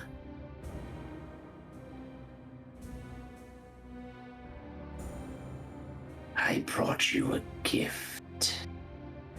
And he points at the four people that are sitting at the chairs, and he welcomes you to come over and meet him in this same space. And when you get closer, you see that each one of them are bound to the chair and completely gagged. Their arms, their legs, their chests are bound to the chairs. And they are all awake. You can see that part of their sleeves were cut away, and almost surgically, their arms were cut open. Strongly visible now to you are the veins and tendons within inside. And Lord Astaroth continues and says, Your butler is a master with the blade. She knows exactly where to cut and where it needs to be missed. This is my gift to you. When you are ready, when you feel right,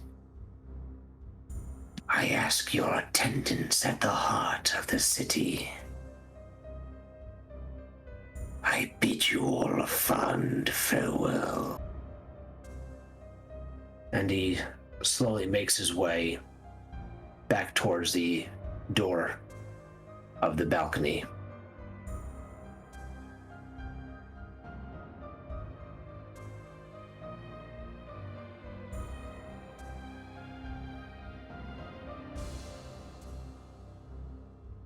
Is he gone yet, or is he like still? Is he watching us to see what would happen? He is not watching. He's actually just walking away. He's taking his time, enjoying the night air as he's slowly walking past you guys and towards the door. I'm trying to think. Are they still? Are they? They're not alive. Yes, they are. Yes, they are. Oh, they are. Dorian feasts. Okay. He does not miss a moment. Yep. So explain how you're feasting on this person.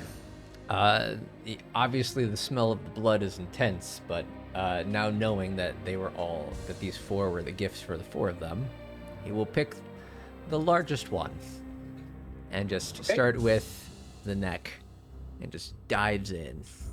Okay. While also massaging the tendons on the that are open so as to get more of the blood flow. Okay. So as this is happening, the other people who are there, bound to the chairs, are now in complete hysterics. You can hear the screams muffled behind the gag, and you see them thrashing around in the chair. But every time that they move, a little bit of blood splurts out of their cut open arms and different parts of their body, and the smell of the blood and the aphrodisiac smell of their fear now attaches to each of you as you lose yourself to the hunger. And each one of you pounces at the opportunity for fresh blood, which you have not had in a while. You've all been drinking bottled blood for some time now. This is the first time that you have all collectively feasted on live, warm blood as a group. And you all devour every last drop of these poor souls that are strapped into the chairs on your balcony overlooking Central Park as the moon shines down on you all. You are having a symphony of glorious tastes in your mouth. Your thirst is just completely quenched as you keep on drinking, even though you feel like there's no need because you are completely satisfied. You keep on taking in every last drop as each one of those humans gets drained, and the next one, and the next one, and the next one. Their bodies slowly convulsing as all the blood is withdrawn from them. Several moments later, you all snap your head back, the blood dripping down your front.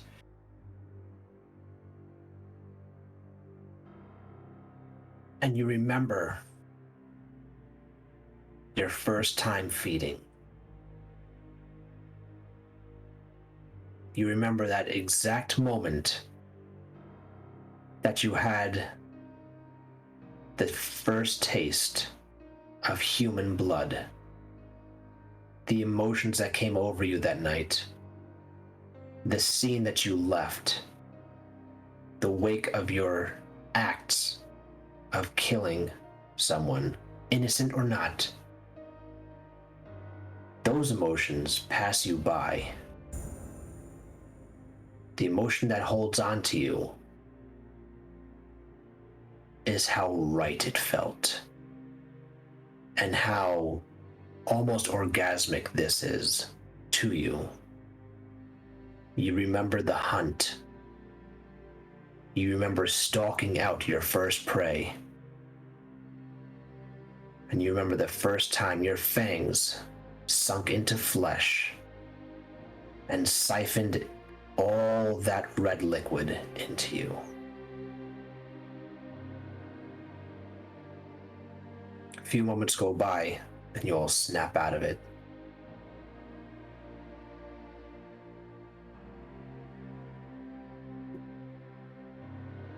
What did I do? What? He was so afraid. Why did I do that? Why did I enjoy it? What we are now. No, we didn't need to.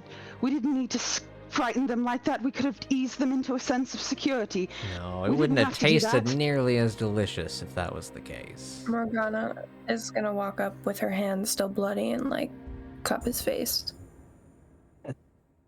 This is something Yeah. you're gonna have to accept. As she's You're gonna cupping have his to- face. And yeah. As she's cupping his face, and he's in denial, but like he's like, no, this is wrong. This is so wrong. This is so wrong. you're making this weird now. He's Don't make it conflicted. weird, dude. Make it weird, dude.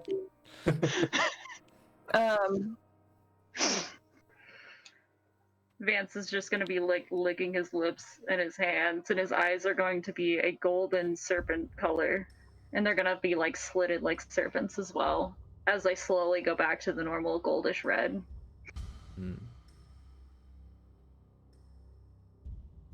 I'm gonna. Anyone who is looking, you will now see that Lord Astaroth is slowly closing the sliding glass door, smiling a little bit, and making his way down the spiral staircase now. Bonding. I'm going to my room.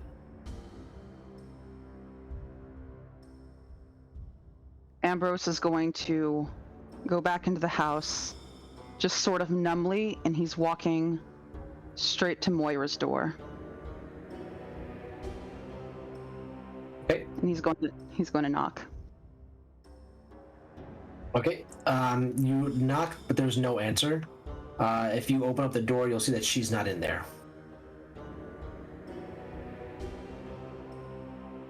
And he just leans against the door, staring into her room. I'm sorry. I'm very sorry, Moira. And then he runs back to his room. Okay. Morgana's gone to her room. Ambrose has gone to his room. I'm gonna say Cassandra's gone to her room. Vance, what are you up to? Vance is just still kind of sitting back, relishing the moment still. Alright, so you're staying out on the patio? Yeah. Okay. Dorian? He enjoys it, but as Cassandra heads off, Cassandra and Ambrose head off, he doesn't stay too much longer. Just making sure that all the blood has been drank, and then he's gonna head inside. Vance, Hey. Oh, you want to see what that package is? Yeah, I'm down.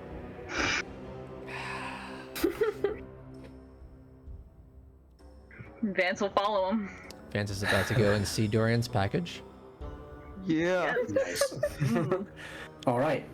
All these ideas of Dorian, oh my gosh. So you guys are making your way in, and you, as you're walking towards the hallway that has the walk-through library and into the hallway for the bedrooms, you see Moira leaving Dorian's room. And she still looks very pale. She actually has her head hung low a little bit. Oh, Master Vance, Master Dorian, if you don't mind, I'd like to take tonight to myself. It's been quite difficult with your guest being here for a day and a half. Go relax, Moira. He can put his hand on the door frame and he like leans in close to Moira. That wasn't your first time, was it? No, I've done terrible things before. I'm not one to shy away from blood and mutilation. But to do it over the course of 24 hours, that was new to me.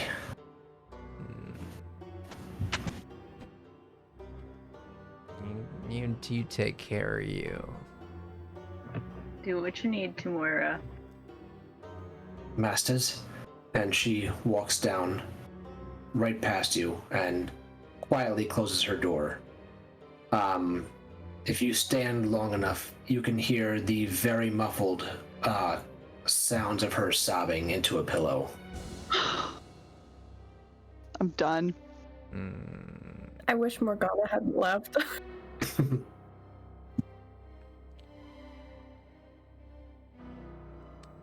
Just kind of slowly stumble into the room, slide in, whatever you want to say. Sure. Find the package. Trip. All right, the package is a small parcel, a small FedEx parcel. It has your name on it, and it had care of Heart of the City on the address. And in the top left, where the return address is, it just has the letter V.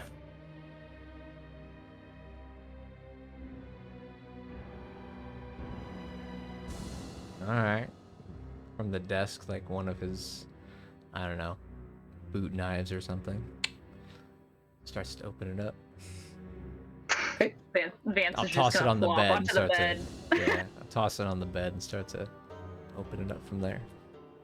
All right, you open up the you rip open the that little line, that little open here line on all FedEx packages. And you pop it open and you see inside is a smartphone. You slide it out, and you tap the button that's on the side and it lights up, and you see that there is a text message.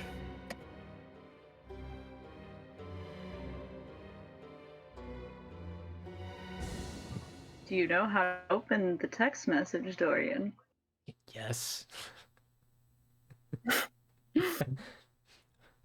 I'm stupid and I don't really use phones all that much, but I know how to do that. I'm really, really old. Okay. What does it say? It says report.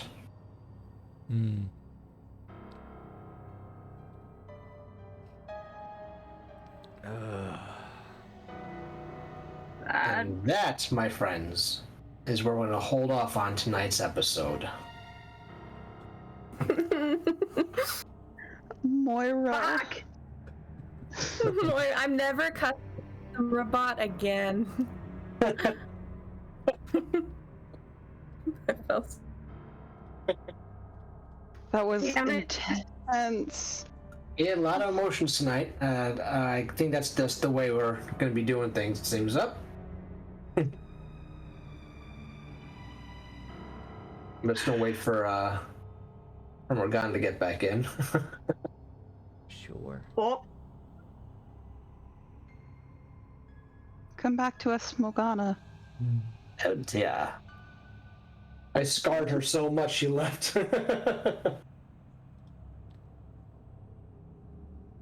Mood. All right, there we go. oh my god. Perfect timing. That was horrible. All right, so everyone, thank you so very much for joining us in this week's episode of Fangs of New York. I hope you enjoyed yourselves. We had, as you can tell, quite a roller coaster of emotions tonight. A lot of different things happened, but a lot of fun stuff. So, as always, I'm Dylan. You can find me on TikTok, Cripple Ninja. You can find me on Instagram, The Cripple Ninja. My link tree is somewhere in the world. Somewhere. It's somewhere. I don't know. I don't pay attention to that, I guess. Miz, you want to go? Yeah. I'm Jeff on all platforms. I play Morgana Celeste. And you can see me talking in chat if you want to follow my Twitch as well. It's spelt differently, but everything else, Mad Mischief. Or, according to Matt, Mischief Managed. So. Okay. Who's next? All right, Matt goes. I'm not sure why the links button isn't working, but we're gonna figure that out in just a little bit. Oh, it was like, oh, you guys didn't have technical difficulties today? Yeah, it was like, wait a minute, we got you, fam. Hang on. Yeah. Anyway, I'm sorry. I'm good, Greek George. When we get the links up, you'll be able to see it. So the emotes for this stream, the dolling emote is in review right now, but it will be accepted eventually. So hopefully by the next time we do this, you guys will be able to spam that. It's gonna be great. Also, the YouTube is now up, so that's a thing. Just look up Fangs of New York on YouTube. Huzzah. And the first night is up, the premiere, and then the rest will be slowly uploaded as I upload them. Fantastic. But yay, we have that now. Congratulations. Go plug those videos in your Discord server. Be like, check this out. Yes, please. If there's anyone else that are artists out there that want to help with, if you have any emote ideas and you want to throw some emotes at us, let us know, because we still need a tier 2 and a tier 3 emote, as well as emotes for bits, for the various tiers of bits, and if we wanted to do our own bits as well. So yeah, there's that. Feel free to talk to us in the Discord and let us know what's going on with that. Yeah. And if you make something for us that we're going to use it, then we will pay you. So, because we want to support the artists and all that. Indeed. Otherwise, myself, I cosplay, and on Tuesdays I'm in a D&D campaign for Longshot RPG, and I love D&D. That's really all you should know about me. All right. I love D&D and Agent 47. Oh yeah, the new Hitman DLC just came out. Oh my gosh, I cannot wait to play that. It's called. He gets a different suit. They're doing the whole 7 deadly sins, and he gets a different suit for each of the sins. And this one is gluttony, so it's just like this weird, like very super paisley and gold. I love it. Oh my god, I love it so much. Anyway, sorry about it. Yeah, so we're also going to be raiding. We're going to be raiding someone after this, so just sit tight, follow along with us. And we've already done this group before in the past, but you know what? They're playing now, so why not keep it? So it'll be something. Rep RPG, I think, is who we used to do, so we'll do that again. How about Vance? I do not look like the spicy chicken nugget tonight. I look like an asshole. No, you look like a spicier chicken nugget tonight. We're not gonna talk about it. I'm acidic meltdown on everything, literally everything. I think my Instagram, there might be like a dot somewhere. I don't know. I don't pay attention to that enough. I'm, as you can see, a cosplayer who does shit like this. And I also, with Matt, love D&D to the point where I now have a D&D dragon. Nice. So, Robin. Hi, everybody. Thanks for watching. I'm Robin. I am Robin the Goddess on TikTok. And yeah, follow our TikTok account at Fangs of New York. We also have a Twitter, rather, and an Instagram. It was like, I hope A Twitch? What? And a Discord. We And got a everything. Discord. Join us. in the Discord. All right. If there's nothing else to say, ladies, gentlemen, and gentle days, it's been a fantastic. Do we want to plug Kate? Since it's not here? Did Yes. you do that already? Kate, Did I miss in it? the if you're still on the thing, Kate, you can totally spam your socials right Go there. follow the Everyone, crowd. go look in the chat Really log, in the please chat log, in the chat log, in the chat log. Yeah.